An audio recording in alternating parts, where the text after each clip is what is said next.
ਸਾਧ ਸੰਗਤ ਜੀ ਧੰਨ ਨਿਰੰਕਾਰ।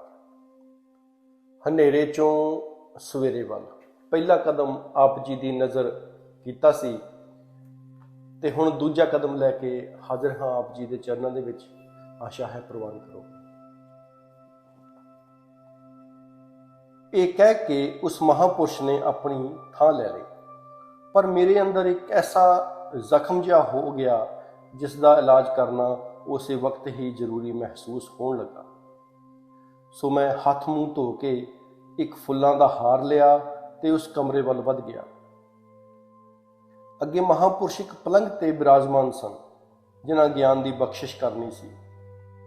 ਇਹ ਉਹੀ ਮਹਾਪੁਰਸ਼ ਸਨ ਜਿਨ੍ਹਾਂ ਨਾਲ ਪਿਛਲੇ ਕਈ ਮਹੀਨਿਆਂ ਤੋਂ ਹੀ ਮੈਂ ਵਾਦ ਵਿਵਾਦ ਕਰਦਾ ਆ ਰਿਹਾ ਸੀ। ਅੱਜ ਮੈਂ ਕਮਰੇ ਵਿੱਚ ਵੜਦਿਆਂ ਹੀ ਬੜੀ ਨਿਮਰਤਾ ਤੇ ਸ਼ਰਧਾ ਨਾਲ ਹੱਥ ਜੋੜੇ, ਫੁੱਲਾਂ ਦਾ ਹਾਰ ਉਹਨਾਂ ਦੇ ਗਲ ਵਿੱਚ ਪਾ ਚਰਨਾਂ ਤੇ ਨਮਸਕਾਰ ਕੀਤੀ ਤੇ ਮੁੱਖੋਂ ਵੀ ਕਿਹਾ, ਮੇਰੇ ਤੇ ਵੀ ਬਖਸ਼ਿਸ਼ ਕਰੋ। ਦੱਸੋ ਕਿ ਸਰਵ ਸ਼ਕਤੀਮਾਨ, ਸਰਵ ਵਿਆਪਕ, ਅਜਰ, ਅਮਰ ਤੇ ਇੱਕ ਰਸ ਕਿਹੜਾ ਹੈ? ਇਹ ਸਭ ਮੈਂ ਇੱਕਦਮ ਹੀ ਕਹਿ ਗਿਆ। ਮੈਨੂੰ ਇਸ ਤਰ੍ਹਾਂ ਸ਼ਰਧਾ ਤੇ ਭਗਤੀ ਭਾਵ ਵਿੱਚ ਭਿੱਜਿਆ ਵੇਖ ਕੇ ਉਹ ਗਿਆਨ ਦਾ ਦਾਤਾ ਮਹਾਪੁਰਸ਼ ਵੀ ਟਿਕ ਕੇ ਬੈਠ ਗਿਆ।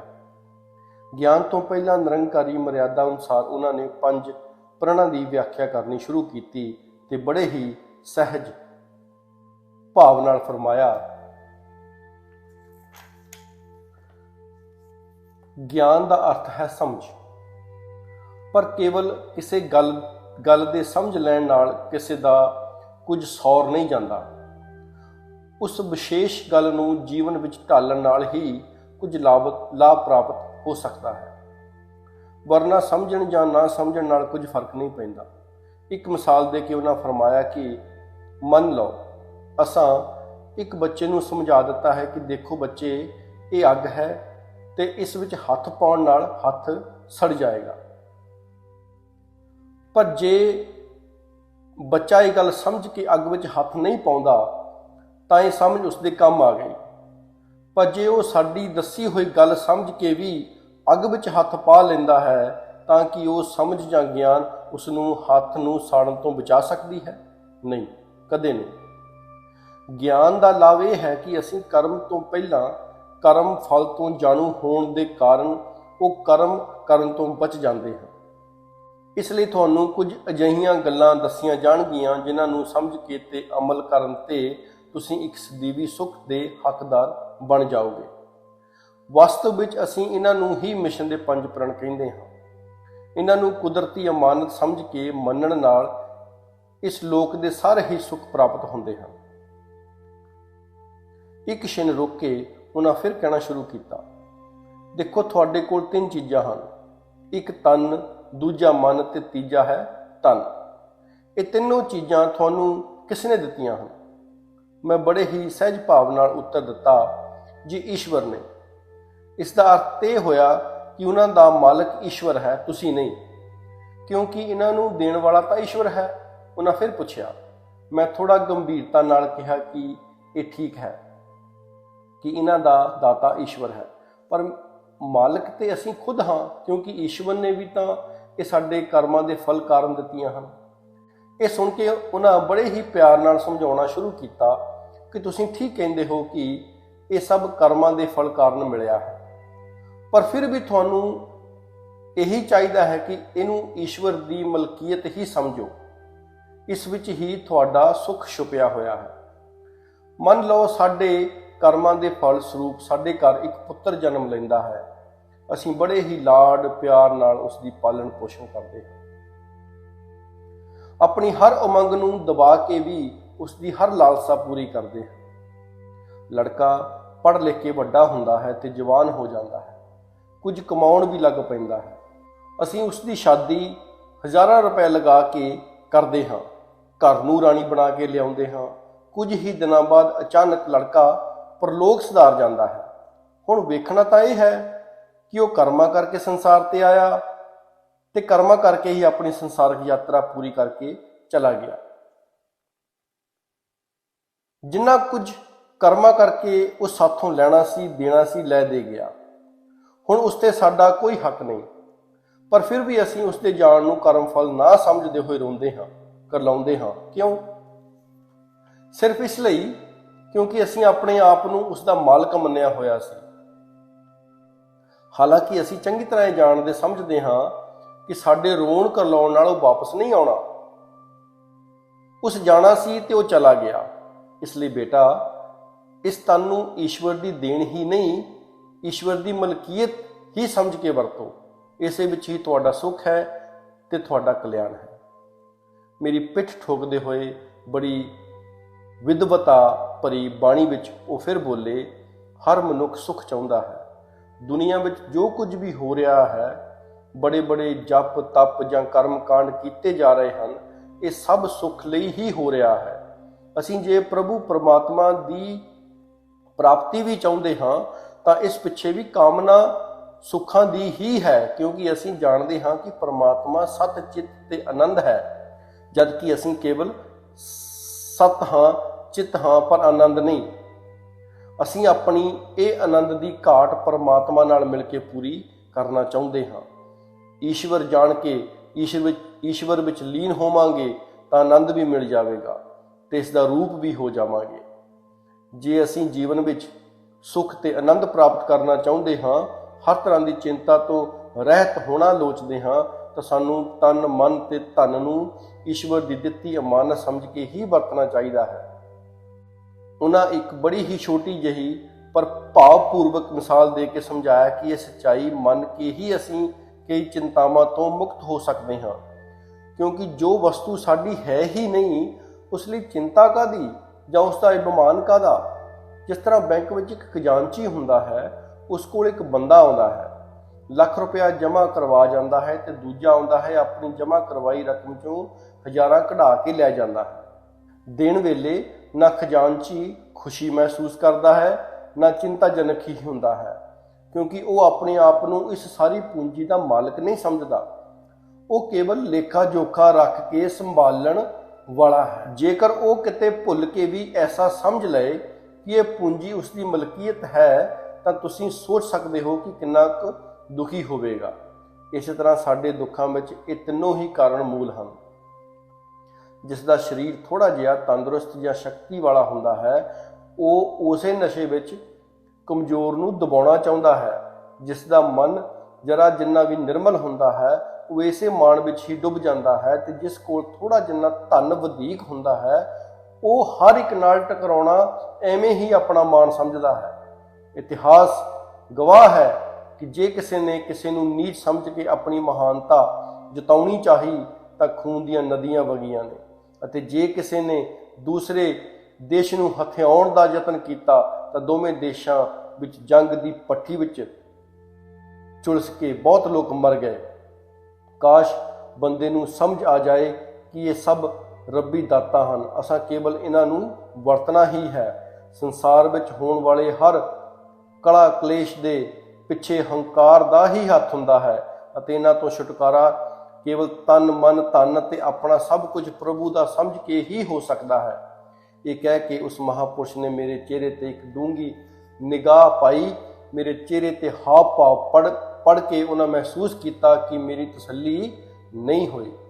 ਸ਼ਾਇਦ ਇਸੇ ਕਰਕੇ ਉਹਨਾਂ ਮੇਰੇ ਹਿਰਦੇ ਵਿੱਚ ਇਸ ਸੱਚਾਈ ਨੂੰ ਜਮਾਉਣ ਲਈ ਅੱਗੇ ਫਿਰ ਕਹਿਣਾ ਸ਼ੁਰੂ ਕੀਤਾ, ਦੁਨੀਆ ਦਾ ਹਰ ਕੰਮ ਇਹਨਾਂ ਤਿੰਨਾਂ ਸ਼ਕਤੀਆਂ ਦੇ ਲਗਾਉਣ ਨਾਲ ਹੀ ਸੰਪੂਰਨ ਹੋ ਸਕਦਾ ਹੈ। ਜਿਵੇਂ ਕਿ ਤੁਸੀਂ ਕੋਈ ਫੈਕਟਰੀ ਲਾਉਣੀ ਚਾਹੁੰਦੇ ਹੋ ਜਾਂ ਕੋਈ ਛੋਟਾ ਮੋਟਾ ਵਪਾਰ ਕਰਨਾ ਚਾਹੁੰਦੇ ਹੋ, ਇਹ ਤਿੰਨੇ ਸ਼ਕਤੀਆਂ ਭਾਵੇਂ ਤਨ ਮਨ ਤੇ ਧਨ ਅਰਪਣ ਕਰਨੀਆਂ ਹੋਣਗੀਆਂ। ਮਨ ਦੁਆਰਾ ਯੋਜਨਾ ਬਣਾਉਣੀ ਹੋਵੇਗੀ, ਤਨ ਦੁਆਰਾ ਕਰਮ ਕਰਨਾ ਪਵੇਗਾ ਅਤੇ ਧਨ ਦੁਆਰਾ ਉਸ ਕਰਮ ਦਾ ਪ੍ਰਬੰਧ ਕਰਨਾ ਹੋਵੇਗਾ। ਇਹੀ ਗੱਲ ਨੌਕਰੀ ਜਾਂ ਕਿਸੇ ਹੋਰ ਕੰਮ ਵਿੱਚ ਮਹੱਤਤਾਪੂਰਨ ਹੋਵੇਗੀ। ਦੁੱਖ ਇਸੇ ਗੱਲ ਦਾ ਹੈ ਕਿ ਅਸੀਂ ਇੰਨੀ ਮਹਾਨ ਸ਼ਕਤੀ ਨੂੰ ਸਰੀਰਕ ਲੋੜਾਂ ਲਈ ਹੀ ਵਰਤਦੇ ਹਾਂ, ਜੋ ਹਮੇਸ਼ਾ ਹੀ ਸਾਡੇ ਦੁੱਖ ਦਾ ਕਾਰਨ ਬਣਦੀਆਂ ਹਨ। ਇੱਕ ਪਾਸੇ ਉਹ ਮਹਾਤਮਾ ਸਭ ਕੁਝ ਕਹੀ ਜਾ ਰਿਹਾ ਸੀ, ਤੇ ਦੂਜੇ ਪਾਸੇ ਮੈਨੂੰ ਵੀ ਉਸ ਤੋਂ ਸੁਣ ਕੇ ਆਪਣੀ ਬੀਤੀ ਜ਼ਿੰਦਗੀ ਵਿੱਚ ਸੁਣਿਆ ਤੇ ਪੜ੍ਹਿਆ ਯਾਦ ਆ ਰਿਹਾ ਸੀ। ਯਜੁਰਵੇਦ 40ਵੇਂ ਅਧਿਆਏ ਅਤੇ ਉਪਨਿਸ਼ਦ ਦੇ ਪਹਿਲੇ ਮੰਤਰ ਦਾ ਇਹ ਆਦੇਸ਼ ਹੈ, हे ਮਨੁੱਖ, ਸਾਰੀ ਸ੍ਰਿਸ਼ਟੀ ਦਾ ਤਿਆਗ ਭਾਵਨਾ ਨਾਲ ਪ੍ਰਯੋਗ ਕਰ ਤੇ ਯਾਦ ਰੱਖ ਕਿ ਇਸ ਧਨ ਦੌਲਤ ਦਾ ਦਾਤਾ ਕੋਈ ਹੋਰ ਹੈ। ਰਹਿ ਰਹਿ ਕੇ ਮੇਰੇ ਮਨ ਨੂੰ ਹਲੂਣਾ ਦੇਣ ਲੱਗਾ। ਠੀਕ ਇਸੇ ਤਰ੍ਹਾਂ ਰਹੀਮ ਸਾਹਿਬ ਦਾ ਇਹ ਅਨੁਭਵ ਦੇਣਹਾਰ ਕੋਈ ਔਰ ਹੈ, ਦੇਤਾ ਹੈ ਦਿਨ ਰਹਿਣ, ਵੀ ਇਸੇ ਸੱਚਾਈ ਦੀ ਪ੍ਰੋੜਤਾ ਕਰਨ ਲੱਗਾ। ਆਰੀਆ ਸਮਾਜ ਵਿੱਚ ਰਹਿੰਦੇ ਹੋਏ ਵੀ ਅਸੀਂ ਅਕਸਰ ਕਹਿੰਦੇ ਸਾਂ, ਮੇਰਾ ਮੁਝ ਮੇਂ ਕੁਝ ਨਹੀਂ, ਜੋ ਕੁਝ ਹੈ ਸੋ ਤੇਰਾ, ਤੇਰਾ ਤੁਝ ਕੋ ਸੌਂਪਤੇ ਕਿਆ ਲਾਗੇ ਹੈ ਮੇਰਾ। ਇੱਕ ਹੋਰ ਗੱਲ ਵੀ ਮੈਨੂੰ ਯਾਦ ਆ ਗਈ, ਮਨ ਦੀ ਦੌੜ ਵੀ ਬਹੁਤ ਤੇਜ਼ ਹੁੰਦੀ ਹੈ।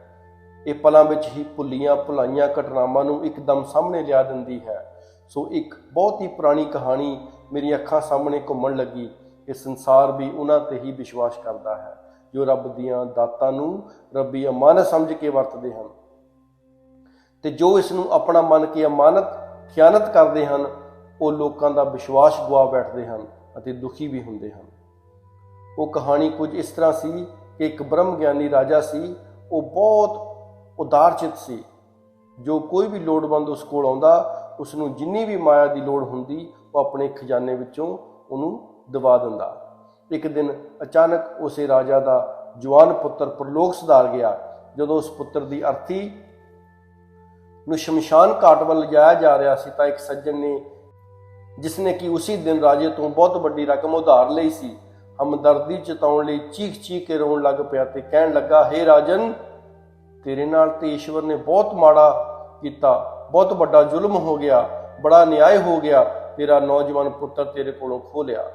ਰਾਜੇ ਨੇ ਪੁੱਤਰ ਦੇ ਸੰਸਕਾਰ ਆਦਿ ਤੋਂ ਵਿਹਲਾ ਹੋ ਕੇ ਪਹਿਲਾ ਕੰਮ ਇਹ ਕੀਤਾ ਕਿ ਉਸ ਸੱਜਣ ਨੂੰ ਬੁਲਵਾ ਕੇ ਉਸ ਤੋਂ ਸਾਰੀ ਰਕਮ ਵਾਪਸ ਲੈ ਲਈ।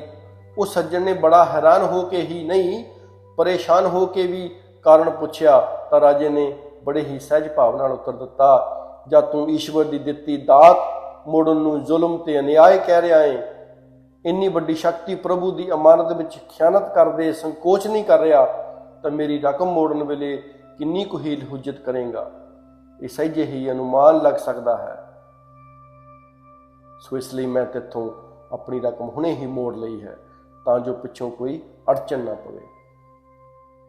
ਇੱਧਰ ਇਹ ਸਭ ਕੁਝ ਮੈਂ ਮਹਿਸੂਸ ਕਰ ਰਿਹਾ ਸੀ, ਉੱਧਰ ਉਹ ਮਹਾਂਪੁਰਸ਼ ਜਾਣੇ ਕਿਤਨੇ ਹੀ ਗੁਰਬਾਣੀ ਦੇ ਸ਼ਲੋਕ ਇਸੇ ਸੱਚਾਈ ਦੀ ਪੁਸ਼ਟੀ ਵਿੱਚ ਬੋਲ ਗਏ, ਜਿਸ ਨੂੰ ਅੱਜ ਯਾਦ ਨਾ ਹੋਣ ਕਾਰਨ ਮੈਂ ਇੱਥੇ ਲਿਖਣ ਤੋਂ ਅਸਮਰਥ ਹਾਂ। ਪਰ ਇਹ ਸੱਚ ਹੈ ਕਿ ਮੈਂ ਪਹਿਲੇ ਪ੍ਰਣ ਨੂੰ ਸਵੀਕਾਰ ਕਰ ਚੁੱਕਿਆ ਸੀ। ਮੇਰੀ ਪ੍ਰਵਾਨਗੀ ਤੇ ਗਿਆਨਦਾਤਾ ਮਹਾਂਪੁਰਸ਼ ਨੇ ਦੂਸਰੇ ਪ੍ਰਣ ਨੂੰ ਮੇਰੇ ਹਿਰਦੇ ਵਿੱਚ ਵਸਾਉਣ ਲਈ ਬੜੀ ਹੀ ਵਿਦਵਾਨੀ ਢੰਗ ਨਾਲ ਕਹਿਣਾ ਸ਼ੁਰੂ ਕੀਤਾ, ਤਨ ਮਨ ਤੇ ਤਨ ਨੂੰ ਪ੍ਰਭੂ ਦੀ ਦੇਣ ਮੰਨ ਕੇ ਤੁਸੀਂ ਉਸ ਅਭਿਮਾਨ ਤੋਂ ਬਚ ਗਏ ਹੋ ਜਿਸ ਨੇ ਸਾਰੇ ਹੀ ਸੰਸਾਰ ਨੂੰ ਦੁਖੀ ਕਰ ਰੱਖਿਆ ਹੈ, ਤੇ ਦੂਜੇ ਪ੍ਰਣ ਨਾਲ ਸਤਿਗੁਰੂ ਦੀ ਬਖਸ਼ਿਸ਼ ਘਿਰਣਾ ਦੇ ਰੋਗ ਤੋਂ ਬਚਾਉਂਦੀ ਹੈ, ਜਿਸ ਕਾਰਨ ਅੱਜ ਸੰਪੂਰਨ ਵਿਸ਼ਵ ਵੀ ਹੀ ਨਰਕ ਦੀ ਅੱਗ ਵਿੱਚ ਪਿਆ ਹੋਇਆ ਹੈ। ਮਾਨਵ ਜੀਵਨ ਨੂੰ ਸਵਰਗਮਈ ਬਣਾਉਣ ਲਈ ਤੁਹਾਨੂੰ ਉਦਾਰਚਿਤ ਹੋਣ ਦਾ ਪ੍ਰਣ ਕਰਨਾ ਹੋਵੇਗਾ, ਭਾਵ ਸਾਰਾ ਸੰਸਾਰ ਹੀ ਸਾਡਾ ਪਰਿਵਾਰ ਹੈ ਦੀ ਭਾਵਨਾ ਨੂੰ ਜੀਵਨ ਦਾ ਅੰਗ ਬਣਾਉਣਾ ਹੋਵੇਗਾ। ਦੂਸਰੇ ਸ਼ਬਦਾਂ ਵਿੱਚ ਅੱਜ ਤੋਂ ਬਾਅਦ ਜ਼ਾਤ ਪਾਤ ਮਜ਼ਹਬ ਵਰਣ ਜਾਂ ਆਸ਼ਰਮ ਦੇ ਚੱਕਰਾਂ ਵਿੱਚ ਨਹੀਂ ਪੈਣਾ, ਕੇਵਲ ਇੱਕ ਸੱਚਾ ਮਨੁੱਖ ਬਣ ਕੇ ਮਾਨਵ ਧਰਮ ਹੀ ਆਪਣਾ ਧਰਮ ਮੰਨਣਾ ਹੈ। ਇਸ ਈਰਖਾ ਨਾਸ਼ਕ ਮੰਤਰ ਦੀ ਵਿਆਖਿਆ ਉਸ ਮਹਾਤਮਾ ਨੇ ਕਈ ਤਰੀਕਿਆਂ ਨਾਲ ਕੀਤੀ। ਸਭ ਤੋਂ ਪਹਿਲਾਂ ਉਹਨਾਂ ਭੇਦ ਭਾਵ ਦੀਆਂ ਹਾਨੀਆਂ ਦਰਸਾਉਂਦੇ ਫਰਮਾਇਆ ਕਿ ਹਰ ਧਰਮ ਵਾਲਿਆਂ ਨੇ ਅੱਡ-ਅੱਡ ਨਿਯਮ ਬਣਾਏ ਹੋਏ ਹਨ, ਇੱਕ ਧਰਮ ਦੇ ਅਸੂਲਾਂ ਦੀ ਪਾਲਣਾ ਕਰਨ ਨਾਲ, ਦੂਜਾ ਉਸ ਨੂੰ ਦੁਸ਼ਮਣੀ ਦੀ ਅੱਖ ਨਾਲ ਵੇਖਦਾ ਹੈ। ਇਹਦੀ ਹਕੀਕਤ ਅਸੀਂ ਰੋਜ਼ ਹੀ ਆਪਣੀਆਂ ਅੱਖਾਂ ਨਾਲ ਵੇਖਦੇ ਹਾਂ। ਸਿੱਟੇ ਵਜੋਂ ਅੱਜ ਸਾਡਾ ਦੇਸ਼ ਹੀ ਨਹੀਂ, ਸਾਰਾ ਸੰਸਾਰ ਇਸ ਭੇਦਭਾਵ ਦੀ ਅੱਗ ਵਿੱਚ ਸੜ ਕੇ ਖੁਦ ਨੂੰ ਪੀੜਤ ਮਹਿਸੂਸ ਕਰਦਾ ਹੈ। ਕਿਧਰੇ ਕੋਈ ਮੁਸਲਮਾਨ ਹਿੰਦੂ ਦਾ ਗਲ ਵੱਢ ਰਿਹਾ ਹੈ, ਕਿਧਰੇ ਹਿੰਦੂ ਈਸਾਈ ਨੂੰ ਖਾਈ ਜਾ ਰਿਹਾ ਹੈ, ਕਿਧਰੇ ਈਸਾਈ ਸਿੱਖਾਂ ਤੋਂ ਦੁਖੀ ਹੋ ਰਹੇ ਹਨ, ਤੇ ਕਿਧਰੇ ਸਿੱਖ ਮੁਸਲਮਾਨ ਨੂੰ ਮੌਤ ਦੀ ਨੀਂਦ ਸਵਾਉਣਾ ਚਾਹੁੰਦੇ ਹਨ। ਇਸੀ ਭੇਦਭਾਵ ਦਾ ਹੀ ਸਿੱਟਾ ਹੈ ਕਿ ਅੱਜ ਭਾਰਤ ਦੋ ਹਿੱਸਿਆਂ ਵਿੱਚ ਵੰਡ ਕੇ ਹਿੰਦ ਤੇ ਪਾਕਿਸਤਾਨ ਬਣਿਆ, ਤੇ ਭਾਰਤ ਦੀ ਇਸ ਵੰਡ ਨੇ ਕਈਆਂ ਸੁਹਾਗਣਾਂ ਦੇ ਸੰਧੂਰ ਨੂੰ ਮਿੱਟੀ ਵਿੱਚ ਰੋਲਿਆ, ਕਰੋੜਾਂ ਅਨਾਥਾਂ ਦੀਆਂ ਹੱਡੀਆਂ ਤੇ ਅਸੰਖਾਂ ਹੀ ਇਸਤਰੀਆਂ ਦੀ ਆਬਰੂ ਦੀਆਂ ਨੀਹਾਂ ਵਿੱਚ ਗਾਰੇ ਤੇ ਚੂਨੇ ਦੇ ਰੂਪ ਵਿੱਚ ਵਰਤੀ ਗਈ। ਇਹਨਾਂ ਜਾਤਾਂ ਧਰਮਾਂ ਤੇ ਮਜ਼ਹਬਾਂ ਦਾ ਵਜੂਦ ਮੰਨ ਲੈਣਾ ਹੀ ਸਾਡੀ ਸਭ ਤੋਂ ਵੱਡੀ ਭੁੱਲ ਹੈ। ਜ਼ਰਾ ਜਿੰਨਾ ਵੀ ਗਹਿਰਾਈ ਨਾਲ ਸੋਚੀਏ ਤਾਂ ਪਤਾ ਲੱਗੇਗਾ ਕਿ ਜੋ ਜਾਤੀ ਧਰਮ ਸਾਡੇ ਪਿਤਾ ਦਾ ਹੁੰਦਾ ਹੈ, ਉਹੀ ਜਾਤੀ ਜਾਂ ਧਰਮ ਸਾਡਾ ਵੀ ਹੁੰਦਾ ਹੈ। ਸੋ ਜੇ ਪਰਮ ਪਿਤਾ ਪਰਮਾਤਮਾ ਦੀ ਹੀ ਕੋਈ ਜਾਤ ਜਾਂ ਧਰਮ ਨਹੀਂ ਤਾਂ ਸਾਡੀ ਜਾਤ ਕਿੱਥੋਂ ਆ ਗਈ? ਵੈਸੇ ਵੀ ਜਦ ਇੱਕ ਬੱਚਾ ਕਿਸੇ ਜਾਤ ਜਾਂ ਮਜ਼ਹਬ ਵਾਲੇ ਦੇ ਘਰ ਜਨਮ ਲੈ ਲਏ ਤੇ ਜਨਮ ਨਾਲ ਹੀ ਉਸ ਨੂੰ ਕਿਸੇ ਦੂਜੇ ਮਜ਼ਹਬ ਵਾਲੇ ਦੇ ਘਰ ਪਾਲਣ ਪੋਸ਼ਣ ਲਈ ਭੇਜ ਦਿੱਤਾ ਜਾਏ ਤਾਂ ਤੁਸੀਂ ਵੇਖੋਗੇ ਕਿ ਇੱਕ ਦਿਨ ਉਹੀ ਬੱਚਾ ਮਜ਼ਹਬੀ ਮਾਹੌਲ ਵਿੱਚ ਪਲਣ ਕਾਰਨ ਇੰਨਾ ਕੱਟੜ ਹੋ ਜਾਏਗਾ ਕਿ ਜਨਮ ਦੇਣ ਵਾਲੇ ਮਾਤਾ ਪਿਤਾ ਦਾ ਵੀ ਖੂਨ ਕਰਨ ਤੋਂ ਨਹੀਂ ਰੁਕੇਗਾ ਤੇ ਅਜਿਹਾ ਕਰਕੇ ਉਹ ਆਪਣੇ ਆਪ ਨੂੰ ਧਰਮੀ ਪੁਰਸ਼ ਸਮਝ ਕੇ ਸੁੱਖ ਦਾ ਅਹਿਸਾਸ ਕਰੇਗਾ। ਹੁਣ ਤੁਸੀਂ ਵੇਖੋ ਕਿ ਇਹ ਸਾਡੀ ਬਦਕਿਸਮਤੀ ਨਹੀਂ ਕਿ ਅਸੀਂ ਅੱਜ ਵੀ ਇਸ ਰੋਗ ਵਿੱਚ ਬੁਰੀ ਤਰ੍ਹਾਂ ਫਸੇ ਪਏ ਹਾਂ। ਇਹ ਕਹਿ ਕੇ ਉਹ ਪਲ ਭਰ ਲਈ ਰੁਕੇ ਤੇ ਫਿਰ ਉਹਨਾਂ ਕਹਿਣਾ ਸ਼ੁਰੂ ਕੀਤਾ, ਈਸ਼ਵਰ ਨੂੰ ਅਸੀਂ ਜਗਤ ਦਾ ਕਰਤਾ ਸਮਝਦੇ ਹਾਂ। ਸੋ ਜਿਸ ਤਰ੍ਹਾਂ ਹਰ ਕਲਾਕਾਰ ਨੂੰ ਆਪਣੀ ਕਲਾ ਨਾਲ ਪ੍ਰੇਮ ਹੁੰਦਾ ਹੈ, ਠੀਕ ਇਸੇ ਤਰ੍ਹਾਂ ਇਸ ਅਲੌਕਿਕ ਕਲਾਕਾਰ ਪਰਮ ਪਿਤਾ ਪਰਮਾਤਮਾ ਨੂੰ ਵੀ ਆਪਣੀ ਕਿਰਤ ਭਾਵ ਸ੍ਰਿਸ਼ਟੀ ਨਾਲ ਅਤਿਅੰਤ ਪਿਆਰ ਹੈ। ਜਿਸ ਤਰ੍ਹਾਂ ਇੱਕ ਕਲਾਕਾਰ ਇਹ ਕਦੀ ਵੀ ਸਹਿਣ ਨਹੀਂ ਕਰ ਸਕਦਾ ਕਿ ਉਸ ਦੀ ਬਣਾਈ ਕਿਸੇ ਕਿਰਤ ਦਾ ਕੋਈ ਅਪਮਾਨ ਕਰੇ ਜਾਂ ਭੰਨੇ ਤੋੜੇ, ਭਾਵੇਂ ਅਜਿਹਾ ਭੈੜੇ ਕਰਮ ਕਰਨ ਵਾਲਾ ਉਸ ਕਲਾਕਾਰ ਦੀ ਕਿੰਨੀ ਵੀ ਉਸਤਤ ਕਿਉਂ ਨਾ ਕਰਦਾ ਹੋਵੇ। ਇਸੇ ਤਰ੍ਹਾਂ ਇਹ ਪਰਮ ਕਲਾਕਾਰ ਪਰਮਾਤਮਾ ਵੀ ਬਰਦਾਸ਼ਤ ਨਹੀਂ ਕਰ ਸਕਦਾ ਕਿ ਉਸ ਦੀ ਉਸਤਤ ਕਰਨ ਵਾਲੇ ਹੀ ਉਸ ਦੀ ਕਿਰਤ ਜਾਣੀ ਕਿ ਮਨੁੱਖਾਂ ਨੂੰ ਪੈਰਾਂ ਤਲੇ ਰੋਲਦੇ ਰਹਿਣ। ਇੱਕ ਪਾਸੇ ਤਾਂ ਇਹ ਮਹਾਂਪੁਰਸ਼ ਬੜੀ ਹੀ ਤਸੱਲੀ ਨਾਲ ਇਹ ਸਭ ਕੁਝ ਕਹਿ ਰਹੇ ਸਨ ਤੇ ਦੂਸਰੇ ਪਾਸੇ ਮੇਰੇ ਨਾਲ ਪੁਰਾਤਨ ਮਹਾਂਪੁਰਸ਼ਾਂ ਦੇ ਆਦੇਸ਼ ਝੰਜੋੜ ਰਹੇ ਸਨ। ਉਹ ਆਦੇਸ਼ ਮੈਨੂੰ ਫਿਟਕਾਰ ਵੀ ਪਾ ਰਹੇ ਸੀ ਕਿ ਐ ਮੂਰਖਾ, ਤੂੰ ਅੱਜ ਤੱਕ ਪੜ੍ਹਦਾ ਕੀ ਰਿਹਾ ਏ ਤੇ ਕੀ ਕਰਦਾ ਪਿਆ ਏ? ਤੇਰੇ ਨਾਲ ਦਾ ਨੀਚ ਕੋਈ ਨਹੀਂ ਹੋਣਾ। ਪੜ੍ਹਨੇ ਨੂੰ ਤਾਂ ਬੜੇ ਹੀ ਉੱਚੇ ਸੁਰਾਂ ਵਿੱਚ ਪੜ੍ਹਦਾ ਹੈ। ਮਨੁਰਭਵ ਮਨੁਸ਼ ਬਣੋ ਜਾਂ ਹਰੀ ਸਰਵੇਸ਼ ਭੂਤੇਸ਼ ਭਗਵਾਨਾਸਤਕ ਈਸ਼ਵਰ ਹਰ ਪ੍ਰਾਣੀ ਵਿੱਚ ਵਿਆਪਕ ਹੈ। ਜਾਂ ਸਮਰਤਿਆਂ ਸ਼ਿਰਸਭ ਨਿਵਾਸ ਜਗਤ ਪੁਮਾਣੇ। ਮੇਰਾ ਸਿਰ ਜਗਤ ਦੇ ਸਾਹਮਣੇ ਝੁਕ ਜਾਂਦਾ ਹੈ ਜਿਸ ਵਿੱਚ ਮੇਰਾ ਪਰਮਾਤਮਾ ਵਿਰਾਜਮਾਨ ਹੈ। ਅਥਵਾ ਜੜ ਚੇਤਨ ਜਗ ਜੀਵ ਜਤ ਸਕਲ ਰਾਮ ਸਹਿਜਾਨੀ ਬਦਊ ਸਭ ਕੇ ਪਦ ਕਮਲ ਸਦਾ ਯਰੋ ਜੁਗ ਪਾਨੇ। ਇੱਧਰ ਮੈਂ ਆਦੇਸ਼ ਯਾਦ ਕਰਕੇ ਬੇਚੈਨੀ ਮਹਿਸੂਸ ਕਰ ਰਿਹਾ ਸੀ, ਉਧਰੋਂ ਮਹਾਤਮਾ ਮੇਰੀ ਬੇਚੈਨੀ ਨੂੰ ਵਧਾਉਣ ਲਈ ਕਹਿ ਰਹੇ ਸਨ ਕਿ ਕਹਿਣ ਨੂੰ ਤਾਂ ਅਸੀਂ ਰੋਜ਼ ਹੀ ਕਹਿੰਦੇ ਹਾਂ, ਨਾ ਕੋ ਬੈਰੀ ਨਾ ਹੀ ਬੇਗਾਨਾ ਸਗਲ ਸੰਗ ਹਮਕੋ ਬਨਾਈ। ਅਸੀਂ ਇਹ ਬੜੇ ਹੀ ਮਾਣ ਨਾਲ ਪੜ੍ਹਦੇ ਹਾਂ, ਏਕ ਪਿਤਾ ਏਕਸ ਕੇ ਹਉ ਬਾਰਕ। ਇਤਨਾ ਹੀ ਨਹੀਂ, ਅਸੀਂ ਗਾ ਗਾ ਕੇ ਥੱਕਦੇ ਹੀ ਨਹੀਂ ਕਿ ਅਵਲ ਅੱਲਾ ਨੂਰ ਪਾਇਆ ਕੁਦਰਤ ਦੇ ਸਭ ਬੰਦੇ, ਏਕ ਨੂਰ ਤੇ ਸਭ ਜਗ ਉਪਜਿਆ ਕੌਣ ਭਲੇ ਕੌਣ ਮੰਦੇ। ਅਸੀਂ ਅਰਦਾਸਾਂ ਕਰਦੇ ਹਾਂ ਕਿ ਤੇਰੇ ਪਾਣੀ ਸਰਬੱਤ ਦਾ ਭਲਾ। ਪਰ ਜਰਾ ਸੋਚੋ ਤੇ ਸਹੀ ਕਿ ਅਸੀਂ ਜੀਵਨ ਵਿੱਚ ਕਰਦੇ ਕੀ ਹਾਂ? ਅਸੀਂ ਤਾਂ ਇਸ ਦੇ ਉਲਟ ਇਸ ਸ੍ਰਿਸ਼ਟੀ ਨੂੰ ਤਬਾਹ ਕਰਨ ਵਿੱਚ ਹੀ ਆਪਣਾ ਮਾਣ ਮਹਿਸੂਸ ਕਰਦੇ ਹਾਂ। ਇਹ ਸਭ ਸੁਣ ਕੇ ਮੇਰਾ ਦਿਲ ਇੱਕ ਅਜੀਬ ਜਿਹੀ ਮਹਿਸੂਸੀਅਤ ਨਾਲ ਭਰ ਜਿਹਾ ਗਿਆ। ਮੈਨੂੰ ਰਹਿ ਕੇ ਕਦੇ ਕੋਈ ਸ਼ਲੋਕ, ਕਦੇ ਹੋਰ ਕਿਸੇ ਮਹਾਂਪੁਰਸ਼ ਦੀਆਂ ਲਿਖਤਾਂ ਯਾਦ ਆਉਣ ਲੱਗ ਪਈਆਂ। ਕਦੇ ਵੇਦ ਦਾ ਇਹ ਆਦੇਸ਼ ਦਿਲ ਨੂੰ ਹਿਲਾ ਕੇ ਰੱਖ ਦਿੰਦਾ ਕਿ ਮਿਲ ਕੇ ਚੱਲੋ, ਮਿਲ ਕੇ ਬੋਲੋ ਆਦਿ। ਤੇ ਦੂਜੇ ਪਾਸੇ ਉਹ ਮਹਾਂਪੁਰਸ਼ ਕਹੀ ਜਾ ਰਿਹਾ ਸੀ ਕਿ ਵੈਰ ਭਾਵ ਦਾ ਮੂਲ ਕਾਰਨ ਜਾਤਾਂ ਧਰਮਾਂ ਦੇ ਠੀਕ ਅਰਥ ਨਾ ਜਾਣਨਾ ਹੈ। ਕਾਸ਼ ਅਸੀਂ ਇਹਨਾਂ ਦੀ ਅਸਲੀਅਤ ਸਮਝ ਸਕਦੇ ਤਾਂ ਭੇਦ ਭਾਵ ਦੀ ਭਾਵਨਾ ਆਪਣੇ ਦਿਲਾਂ ਚੋਂ ਨਿਕਲ ਗਈ ਹੁੰਦੀ। ਉਸ ਮਹਾਂਪੁਰਸ਼ ਨੇ ਜਿਸ ਵਿਸਤਾਰ ਪੂਰਵਕ ਧਰਮ, ਜਾਤ ਜਾਂ ਵਰਣ ਦਾ ਨਖੇੜਾ ਕੀਤਾ, ਉਸ ਨੂੰ ਮੈਂ ਥੋੜ੍ਹੇ ਜਿਹੇ ਅੱਖਰਾਂ ਵਿੱਚ ਤੁਹਾਡੇ ਸਾਹਮਣੇ ਰੱਖਦਾ ਹਾਂ। ਧਰਮ ਦੀ ਵਿਆਖਿਆ ਕਰਦੇ ਹੋਏ ਉਹ ਬੋਲੇ, ਜਿਤਨਾ ਧਰਮ ਸ਼ਬਦ ਦਾ ਅਨਰਥ ਹੋਇਆ ਹੈ ਸ਼ਾਇਦ ਹੀ ਕਿਸੇ ਦਾ ਹੋਇਆ ਹੋਵੇ। ਧਰਮ ਦਾ ਸਿੱਧਾ ਜਿਹਾ ਅਰਥ ਹੈ ਧਾਰਨਾ ਜਾਂ ਕਰਤੱਵ, ਪਰ ਧਰਮ ਨੂੰ ਮਜ਼ਹਬ ਦਾ ਨਾਂ ਦੇ ਕੇ ਹੀ ਇਸ ਸ਼ਬਦ ਦੀ ਦੁਰਗਤੀ ਕੀਤੀ ਗਈ। ਕਈ ਲੋਕ ਅਕਸਰ ਕਿਹਾ ਕਰਦੇ ਹਨ ਕਿ ਆਪਣੇ ਧਰਮ ਨੂੰ ਛੱਡ ਕੇ ਦੂਸਰੇ ਧਰਮ ਨੂੰ ਅਪਣਾਉਣਾ ਮਹਾਪਾਪ ਹੈ। ਇਸ ਦੀ ਪੁਸ਼ਟੀ ਲਈ ਗੀਤਾ ਵਰਗੇ ਮਹਾਨ ਪਾਵਨ ਗ੍ਰੰਥ ਦਾ ਸਹਾਰਾ ਲੈਂਦੇ ਹਨ। ਵਿਚਾਰੇ ਇਹ ਵੀ ਨਹੀਂ ਜਾਣਦੇ ਕਿ ਜਿਸ ਸਮੇਂ ਭਗਵਾਨ ਕ੍ਰਿਸ਼ਨ ਜੀ ਨੇ ਇਹ ਆਦੇਸ਼ ਕੀਤਾ ਸੀ, ਉਸ ਵੇਲੇ ਜਿਨ੍ਹਾਂ ਧਰਮਾਂ ਨੂੰ ਅਸੀਂ ਮਜ਼ਹਬ ਦਾ ਨਾਂ ਦੇ ਕੇ ਪੂਜ ਰਹੇ ਹਾਂ, ਇਹਨਾਂ ਦਾ ਜਨਮ ਵੀ ਨਹੀਂ ਹੋਇਆ ਸੀ। ਭਗਵਾਨ ਕ੍ਰਿਸ਼ਨ ਦਾ ਸਮਾਂ ਯੁਗਾਂ ਦੇ ਹਿਸਾਬ ਨਾਲ ਜਾਂ ਕਿਸੇ ਵੀ ਇਤਿਹਾਸ ਦੇ ਹਿਸਾਬ ਨਾਲ ਵੇਖੀਏ ਤਾਂ ਲੱਗਦਾ ਹੈ ਕਿ ਘੱਟ ਤੋਂ ਘੱਟ ਵੀ 5-6 ਹਜ਼ਾਰ ਸਾਲ ਤਾਂ ਜ਼ਰੂਰ ਹੋ ਗਏ ਹਨ, ਜਿਨ੍ਹਾਂ ਨੂੰ ਅੱਜ ਅਸੀਂ ਈਸਾਈ, ਯਹੂਦੀ, ਪਾਰਸੀ, ਬੋਧੀ, ਸਿੱਖ ਜਾਂ ਮੁਸਲਮਾਨ ਆਦਿ ਧਰਮਾਂ ਦੇ ਨਾਂ ਤੋਂ ਜਾਣੂ ਹਾਂ। ਇਹਨਾਂ ਦਾ ਜਨਮ 2-2.5 ਹਜ਼ਾਰ ਸਾਲ ਤੋਂ ਪਿੱਛੇ ਨਹੀਂ ਜਾਂਦਾ। ਸੋ ਇਸ ਲਈ ਜਿਨ੍ਹਾਂ ਨੂੰ ਅੱਜ ਅਸੀਂ ਧਰਮ ਦੀ ਕਤਾਰ ਵਿੱਚ ਗਿਣਦੇ ਹਾਂ, ਉਹ ਤੇ ਉਸ ਵਕਤ ਹੈ ਹੀ ਨਹੀਂ ਸਨ। ਹਾਂ, ਜੇ ਅਸੀਂ ਧਰਮ ਦਾ ਸਹੀ ਅਰਥ ਕਰਤੱਵ ਮੰਨਦੇ ਹਾਂ ਤਾਂ ਸਾਨੂੰ ਮੰਨਣਾ ਪਵੇਗਾ ਕਿ ਵਾਕਈ ਆਪਣੇ ਕਰਤੱਵ ਨੂੰ ਛੱਡ ਕੇ ਦੂਸਰੇ ਦੇ ਕਰਤੱਵ ਨੂੰ ਹੱਥ ਪਾਉਣ ਨਾਲ ਦੁੱਖ ਦੀ ਦਸ਼ਾ ਆ ਸਕਦੀ ਹੈ। ਉਸ ਮਹਾਤਮਾ ਨੇ ਮੇਰੇ ਹਿਰਦੇ ਵਿੱਚ ਇਹ ਗੱਲ ਚੰਗੀ ਤਰ੍ਹਾਂ ਵਸਾਉਣ ਲਈ ਇੱਕ ਛੋਟੀ ਜਿਹੀ ਬਾਲ ਕਥਾ ਕਹਿ ਸੁਣਾਈ। ਇੱਕ ਵਾਰ ਇੱਕ ਕੁੱਤਾ, ਜਿਸ ਦਾ ਕੰਮ ਕੇਵਲ ਆਪਣੇ ਮਾਲਕ ਦੀ ਚੌਕੀਦਾਰੀ ਕਰਨਾ ਸੀ, ਭਾਵ ਰਾਖੀ ਯਾਦ ਕਰਨਾ ਸੀ, ਗੂੜੀ ਨੀਂਦ ਸੌ ਗਿਆ। ਰਾਤ ਨੂੰ ਕੁਝ ਚੋਰਾਂ ਨੇ ਘਰ ਵਿੱਚ ਚੋਰੀ ਕਰਨ ਦੀ ਆਸ ਕੀਤੀ। ਉਸ ਕੁੱਤੇ ਦੇ ਮਾਲਕ ਨੇ ਇੱਕ ਖੋਤਾ ਰੱਖਿਆ ਹੋਇਆ ਸੀ। ਰਾਤੀ ਅਚਾਨਕ ਜਦ ਚੋਰ ਘਰ ਅੰਦਰ ਵੜਨ ਹੀ ਲੱਗੇ ਸਨ ਕਿ ਖੋਤੇ ਨੇ ਕੁੱਤੇ ਨੂੰ ਸੁੱਤਾ ਵੇਖ ਕੇ ਖੁਦ ਹੀ ਹੀਂਗਣਾ ਸ਼ੁਰੂ ਕਰ ਦਿੱਤਾ, ਤਾਂ ਜੋ ਮਾਲਕ ਜਾਗ ਜਾਵੇ ਤੇ ਘਰ ਲੁੱਟਣ ਤੋਂ ਬਚ ਜਾਵੇ। ਖੋਤੇ ਦਾ ਹੀਂਗਣਾ ਸੁਣ ਕੇ ਚੋਰ ਕੁਝ ਪਿੱਛੇ ਹਟ ਕੇ ਛੁਪ ਗਏ। ਉਧਰ ਮਾਲਕ ਦੀ ਅੱਖ ਵੀ ਖੁੱਲ ਗਈ, ਪਰ ਉਸ ਵੇਖਿਆ ਕਿ ਬਾਹਰ ਤੇ ਕੋਈ ਹੈ ਹੀ ਨਹੀਂ, ਫਿਰ ਸੌ ਗਿਆ।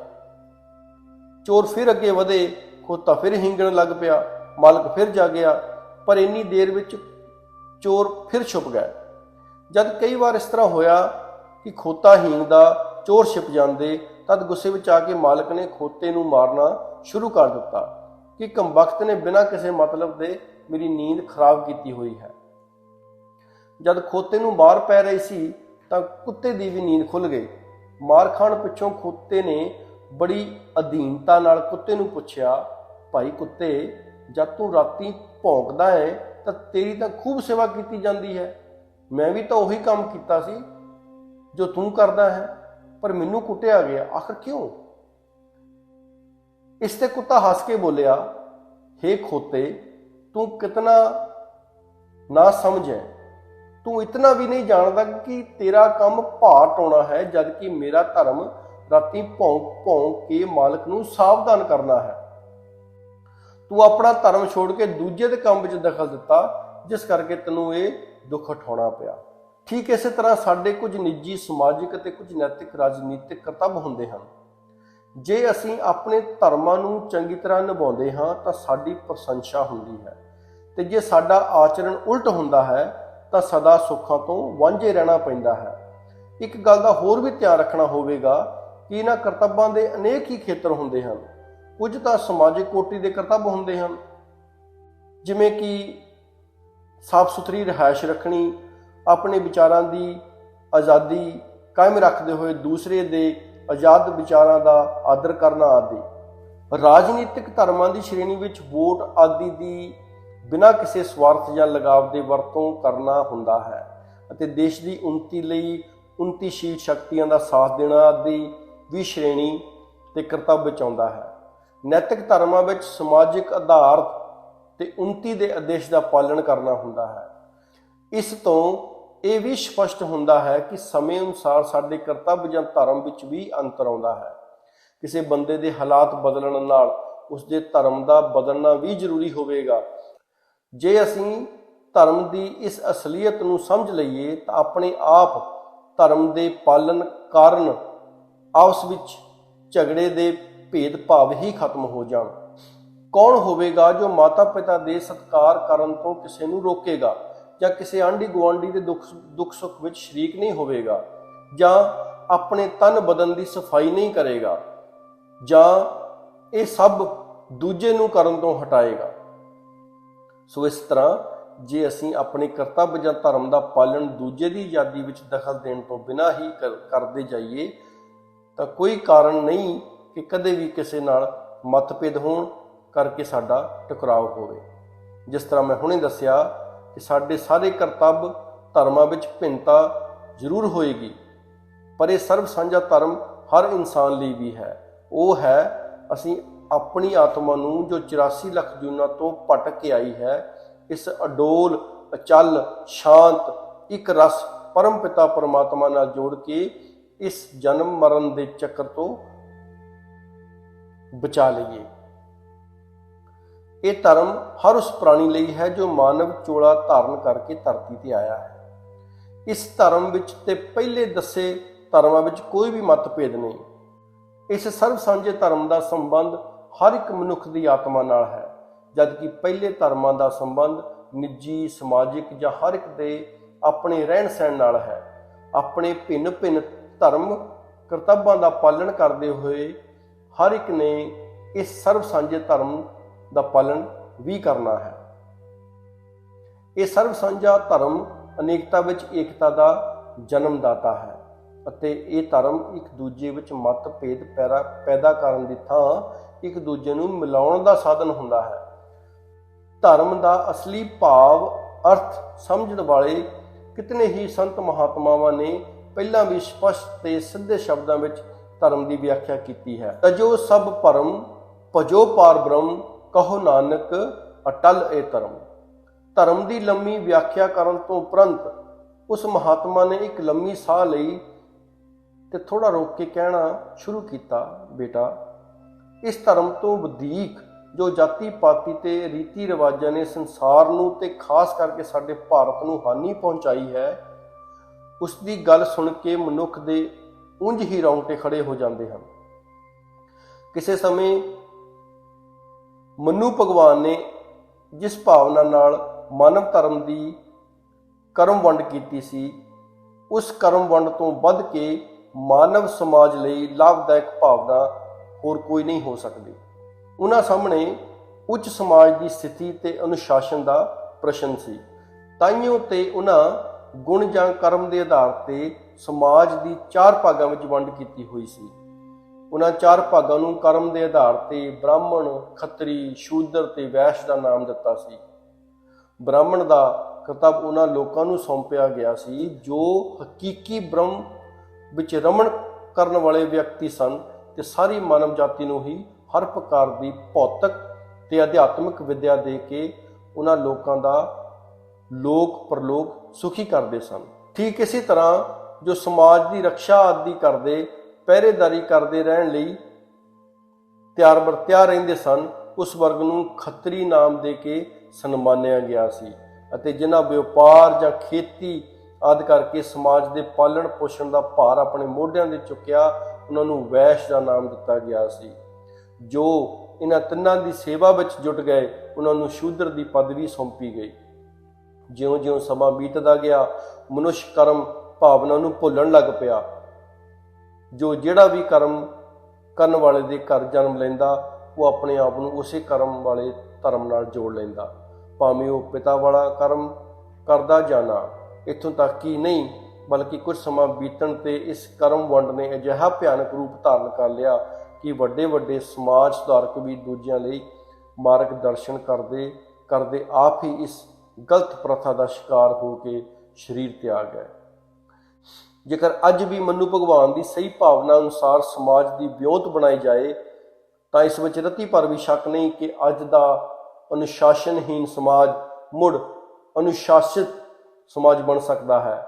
ਜਰਾ ਸੋਚੀਏ ਤੇ ਸਹੀ ਕਿ ਯਾਰ ਸਾਡੇ ਸਮਾਜ ਨੂੰ ਸ਼ਿਕਸ਼ਕ ਵਰਗ, ਰਕਸ਼ਕ ਵਰਗ, ਪਾਲਣ ਵਰਗ ਅਤੇ ਸੇਵਾ ਵਰਗ ਦੀ ਲੋੜ ਨਹੀਂ, ਜਾਂ ਇਹ ਅੱਜ ਕਿਸੇ ਨਾ ਕਿਸੇ ਰੂਪ ਵਿੱਚ ਸੁਸ਼ੋਭਿਤ ਨਹੀਂ। ਅੱਜ ਦਾ ਸ਼ਿਕਸ਼ਕ ਬ੍ਰਾਹਮਣ ਵਰਗ ਵਾਲੇ ਕਰਮ ਨਹੀਂ ਕਰ ਰਿਹਾ ਕਿ ਅੱਜ ਦੀ ਸੈਨਾ ਉਦਾਹਰਨ ਦੇ ਤੌਰ ਤੇ ਮਿਲਟਰੀ ਵਾਲੇ ਖੱਤਰੀ ਕਰਮ ਨਹੀਂ ਨਿਭਾ ਰਹੀ ਕਿ ਅੱਜ ਵਪਾਰੀ ਤੇ ਕਿਸਾਨ ਜ਼ਿਮੀਂਦਾਰ ਲੋਕਾਂ ਦੇ ਖਾਣ ਪੀਣ ਜਾਂ ਪਹਿਨਣ ਦਾ ਪ੍ਰਬੰਧ ਆਦਿ ਨਹੀਂ ਕਰ ਰਹੇ। ਜੋ ਕਰ ਰਹੇ ਹਨ ਉਹ ਵੈਸ਼ ਕਰਮ ਹੀ ਤਾਂ ਹਨ। ਠੀਕ ਇਸੇ ਤਰ੍ਹਾਂ ਸਾਡੇ ਸਰਕਾਰੀ ਕਰਮਚਾਰੀ ਭਾਵੇਂ IAS ਤੋਂ ਲੈ ਕੇ ਛੋਟੇ ਤੋਂ ਛੋਟੇ ਚਪਰਾਸੀ ਤੱਕ ਹਨ ਦੇ ਕੰਮ ਨੂੰ ਸੇਵਕ ਦਾ ਕੰਮ ਨਹੀਂ ਕਿਹਾ ਜਾ ਸਕਦਾ। ਦੁੱਖ ਤੇ ਕੇਵਲ ਇਸ ਗੱਲ ਦਾ ਹੈ ਕਿ ਅੱਜ ਦਾ ਮਨੁੱਖ ਗਲਤ ਪ੍ਰਕਾਰ ਦੇ ਲੋਭੀ ਤੇ ਸਵਾਰਥੀ ਪ੍ਰਚਾਰਕਾਂ ਅਤੇ ਧਰਮ ਦੇ ਠੇਕੇਦਾਰਾਂ ਦੇ ਚੁੰਗਲ 'ਚ ਫਸਿਆ ਹੋਇਆ ਹੈ। ਸਭ ਕੁਝ ਜਾਣਦੇ ਹੋਏ ਵੀ ਆਪਣੀਆਂ ਇਹ ਅੱਖਾਂ ਹੀ ਨਹੀਂ, ਬੁੱਧੀ ਦੀਆਂ ਅੱਖਾਂ ਵੀ ਬੰਦ ਕਰੀ ਬੈਠਾ ਹੈ। ਉਧਰੋਂ ਮਹਾਤਮਾ ਇਹ ਸਭ ਕੁਝ ਬੜੇ ਹੀ ਆਦਰ ਪਿਆਰ ਨਾਲ ਕਹੀ ਜਾ ਰਿਹਾ ਸੀ, ਇੱਧਰ ਮੇਰਾ ਮਨ ਨਾਲ ਨਾਲ ਹੀ ਉਹਨਾਂ ਦੇ ਭਾਵਪੂਰਕ ਵਿਚਾਰਾਂ ਦਾ ਸ਼ਰਧਾਲੂ ਬਣਦਾ ਜਾ ਰਿਹਾ ਸੀ।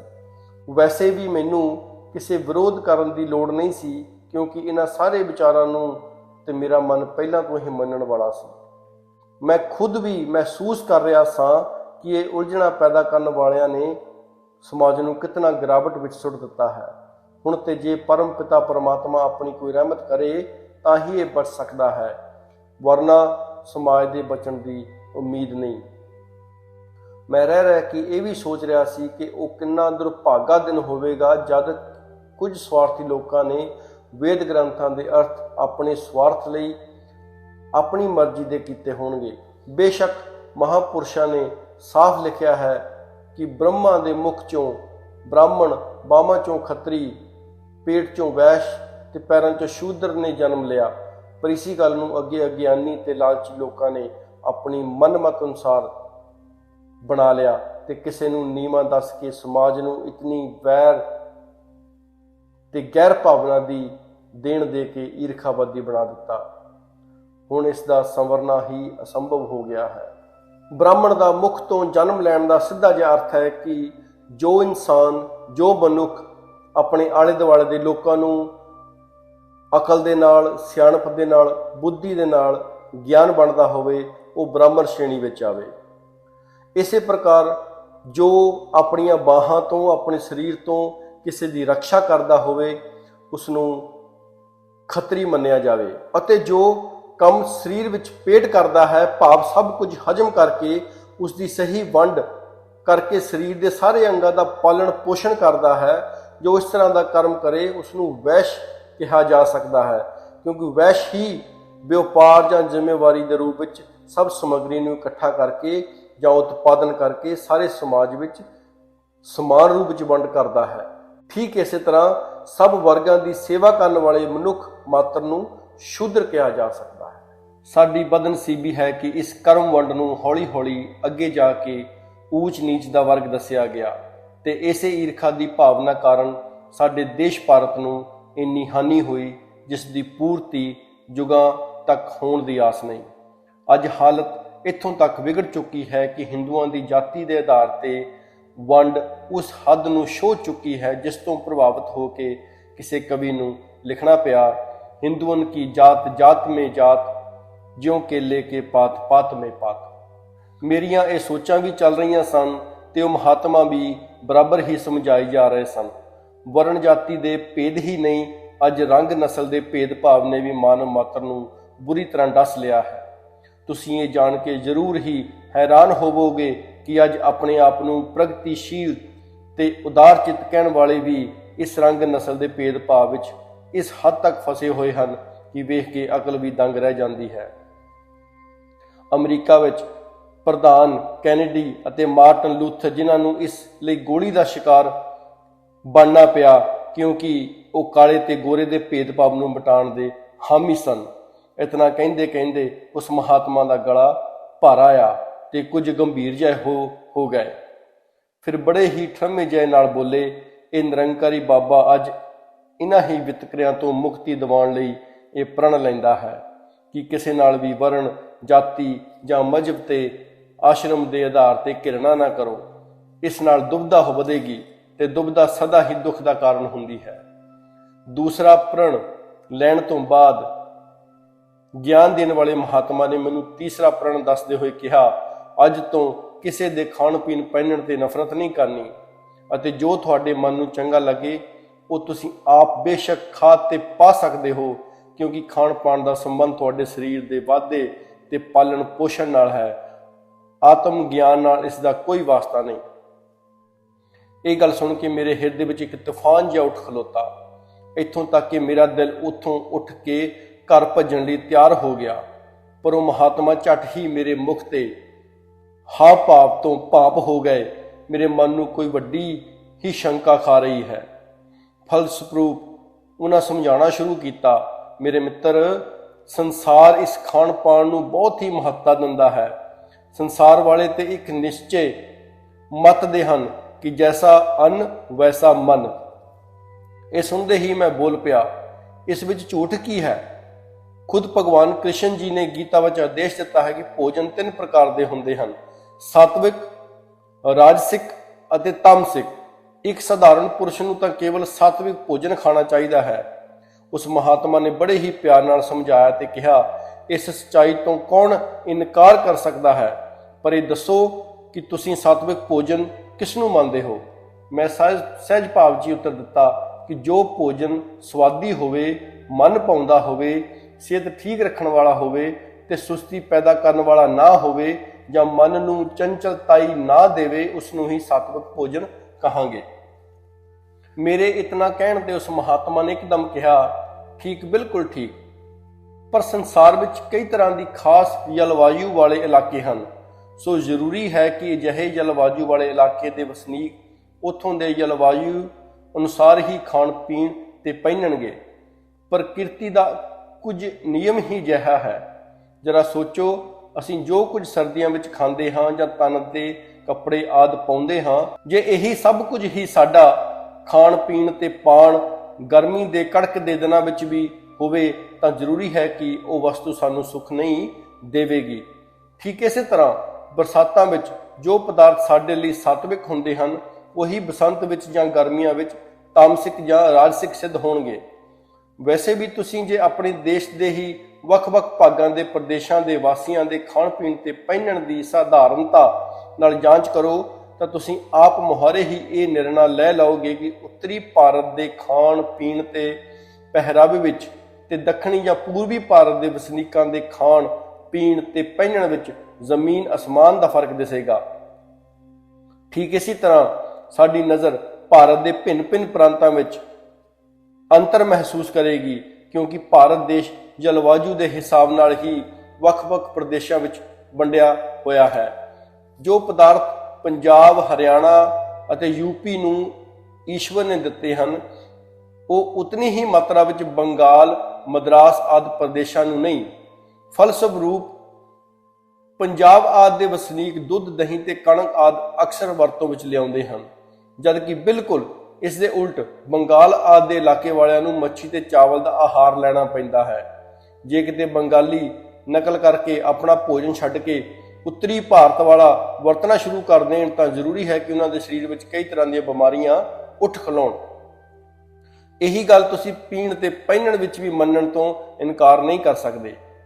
ਇਹ ਕਹਿ ਕੇ ਉਹ ਮਹਾਤਮਾ ਇੱਕ ਵਾਰ ਫਿਰ ਰੁਕੇ, ਪਰ ਕੁਝ ਹੀ ਪਲਾਂ ਵਿੱਚ ਬੜੇ ਹੀ ਗੰਭੀਰ ਤੇ ਸ਼ਾਂਤ ਭਾਵ ਨਾਲ ਬੋਲੇ, ਜੇ ਕਦੇ ਤੁਸੀਂ ਆਪਣੀ ਦੇਸੀ ਹੱਦ ਟੱਪ ਜਾਓ ਤੇ ਵਿਦੇਸ਼ਾਂ ਵੱਲ ਝਾਤ ਮਾਰੋ ਤਾਂ ਮਜਬੂਰਨ ਤੁਹਾਨੂੰ ਮੰਨਣਾ ਹੀ ਪਵੇਗਾ ਕਿ ਕਦੇ ਵੀ ਤੇ ਕਿਸੇ ਤਰ੍ਹਾਂ ਵੀ ਸਭ ਮਨੁੱਖ ਮਾਤਰ ਦਾ ਖਾਣਾ ਪੀਣਾ ਤੇ ਪਹਿਨਣਾ ਇੱਕ ਨਹੀਂ ਹੋ ਸਕਦਾ। ਇੰਗਲੈਂਡ ਆਦਿ ਪੱਛਮੀ ਦੇਸ਼ਾਂ ਵਿੱਚ ਜਿੱਥੇ ਮੌਸਮ ਸਦਾ ਹੀ ਠੰਡਾ ਹੁੰਦਾ ਹੈ, ਸਾਡੇ ਵਰਗੇ ਗਰਮ ਦੇਸ਼ਾਂ ਦੇ ਵਸਨੀਕਾਂ ਦਾ ਖਾਣਾ ਪੀਣਾ ਤੇ ਪਹਿਨਣਾ ਕਦੇ ਵੀ ਨਹੀਂ ਮਿਲ ਸਕਦਾ, ਅੱਡ ਹੀ ਰਹੇਗਾ। ਉਸ ਦੇਸ਼ ਬਰਾਂਡੀ ਅਤੇ ਸ਼ਰਾਬ ਆਦਿ ਦੀ ਵਰਤੋਂ ਸਰੀਰ ਦੇ ਤਾਪਮਾਨ ਨੂੰ ਬਰਾਬਰ ਰੱਖਣ ਲਈ ਕਰਦੇ ਹਨ। ਤਾਈਓ ਤੇ ਉਹਨਾਂ ਦਾ ਖਾਣਾ ਤੇ ਪਹਿਰਾਵਾ ਵੀ ਸਾਡੇ ਨਾਲੋਂ ਬਹੁਤ ਹੀ ਵੱਖ ਪ੍ਰਕਾਰ ਦਾ ਹੈ। ਸੋ ਇਸ ਅਨੇਕਤਾ ਚੋਂ ਏਕਤਾ ਲੱਭਣ ਦੀ ਲੋੜ ਹੈ ਤੇ ਇਹ ਲੋੜ ਅੱਜ ਇਹ ਨਿਰੰਕਾਰੀ ਬਾਬਾ ਪੂਰੀ ਕਰ ਰਿਹਾ ਹੈ।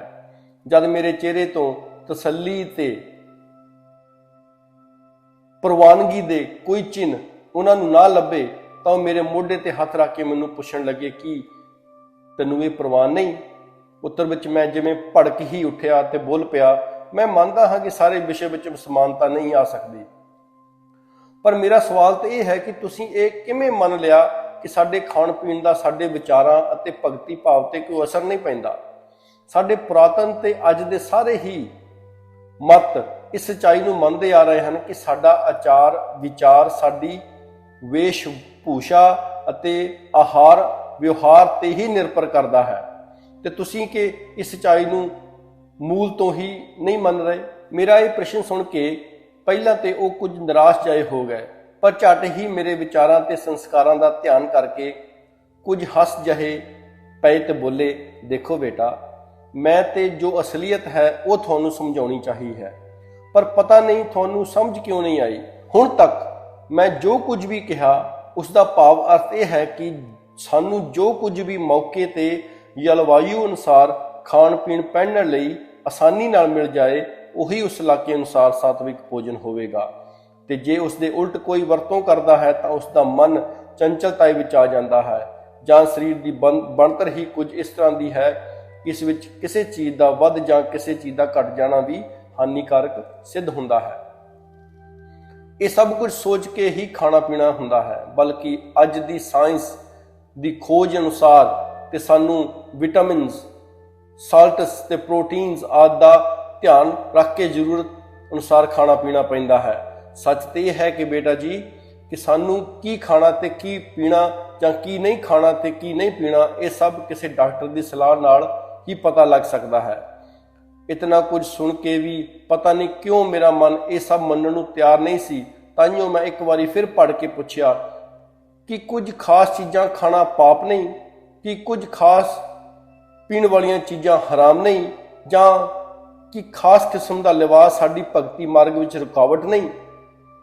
ਉਹ ਮਹਾਤਮਾ ਮੇਰੇ ਭਾਵ ਅਰਥ ਨੂੰ ਸਮਝਦੇ ਹੋਏ ਮੁਸਕਰਾਏ ਤੇ ਕਹਿਣ ਲੱਗੇ, ਤੁਸੀਂ ਮੇਰੇ ਤੋਂ ਇਹ ਨਿਰਣਾ ਕਿਉਂ ਲੈਣਾ ਚਾਹੁੰਦੇ ਹੋ? ਇਹ ਜੋ ਚੀਜ਼ਾਂ ਤੁਹਾਡੇ ਧਿਆਨ ਵਿੱਚ ਆਈਆਂ ਹਨ, ਮੈਂ ਕੋਈ ਇਹਨਾਂ ਦਾ ਪੁਜਾਰੀ ਜਾਂ ਪ੍ਰਚਾਰਕ ਨਹੀਂ। ਜਿਨ੍ਹਾਂ ਨੂੰ ਤੁਸੀਂ ਖਾਣਾ ਪੀਣਾ ਤੇ ਪਹਿਨਣਾ ਪਾਪ ਸਮਝਦੇ ਹੋ, ਮੈਂ ਤੇ ਕੇਵਲ ਬਾਬਾ ਜੀ ਦਾ ਇਹ ਆਦੇਸ਼ ਤੁਹਾਡੇ ਸਾਹਮਣੇ ਰੱਖਿਆ ਹੈ ਕਿ ਤੁਸੀਂ ਕਿਸੇ ਦੇ ਖਾਣ ਪੀਣ ਅਤੇ ਪਹਿਰਾਵੇ ਤੇ ਨਫ਼ਰਤ ਨਾ ਕਰੋ। ਤੁਸੀਂ ਆਪਣੀ ਖੁਰਾਕ ਤੇ ਪੁਸ਼ਾਕ ਵਿੱਚ ਪੂਰੀ ਤਰ੍ਹਾਂ ਆਜ਼ਾਦ ਹੋ। ਜੋ ਤੁਸੀਂ ਚੰਗਾ ਨਹੀਂ ਸਮਝਦੇ ਬੇਸ਼ੱਕ ਨਾ ਵਰਤੋ, ਪਰ ਇੱਕ ਦੂਜੇ ਨਾਲ ਘਿਰਣਾ ਕਰਨ ਦਾ ਤੁਹਾਨੂੰ ਕੋਈ ਹੱਕ ਨਹੀਂ। ਜੇ ਅਸੀਂ ਇਤਨੀ ਵੀ ਉਦਾਰਤਾ ਵਿੱਚ ਨਾ ਆਏ ਤੇ ਘਿਰਣਾ ਦੀ ਭਾਵਨਾ ਸਾਡੇ ਮਨ ਵਿੱਚ ਬਣੀ ਰਹੀ ਤੇ ਵੱਧਦੀ ਰਹੀ, ਤਾਂ ਮਨੁੱਖਤਾ ਦੇ ਆਪਸੀ ਸੰਬੰਧ ਜੋ ਅੱਗੇ ਹੀ ਕੱਟੜਪੁਣੇ ਦਾ ਰੂਪ ਧਾਰਨ ਕਰ ਚੁੱਕੇ ਹਨ, ਇਤਨੇ ਭਿਆਨਕ ਰੂਪ ਵਿੱਚ ਟੁੱਟ ਜਾਣਗੇ ਕਿ ਫਿਰ ਇਹਨਾਂ ਦਾ ਜੁੜਨਾ ਬਹੁਤ ਹੀ ਮੁਸ਼ਕਲ ਹੋ ਜਾਏਗਾ। ਤੇ ਕੋਈ ਵੱਡੀ ਗੱਲ ਨਹੀਂ ਜੇ ਕਿਸੇ ਦੇ ਸਿੱਟੇ ਵਜੋਂ ਮਾਨਵ ਦਾ ਇਤਨਾ ਵੈਰੀ ਹੋ ਜਾਏ ਕਿ ਇੱਕ ਦੂਜੇ ਦੇ ਖੂਨ ਦਾ ਪਿਆਸਾ ਬਣ ਜਾਏ ਤੇ ਜਗਤ ਨਸ਼ਟ ਹੋ ਜਾਏਗਾ।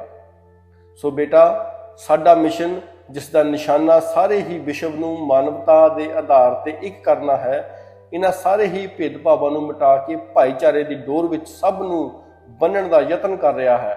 ਇਸ ਲਈ ਹੀ ਇਹ ਪ੍ਰਣ ਲਿਆ ਜਾਂਦਾ ਹੈ। ਮੈਂ ਆਸ ਕਰਦਾ ਹਾਂ ਕਿ ਤੁਸੀਂ ਵੀ ਵਿਸ਼ਵ ਭਰ ਵਿੱਚ ਮਾਨਵ ਏਕਤਾ ਵੇਖਣ ਲਈ ਇਸ ਪ੍ਰਣ ਨੂੰ ਮੰਨਣ ਵਿੱਚ ਸੰਕੋਚ ਨਹੀਂ ਕਰੋਗੇ।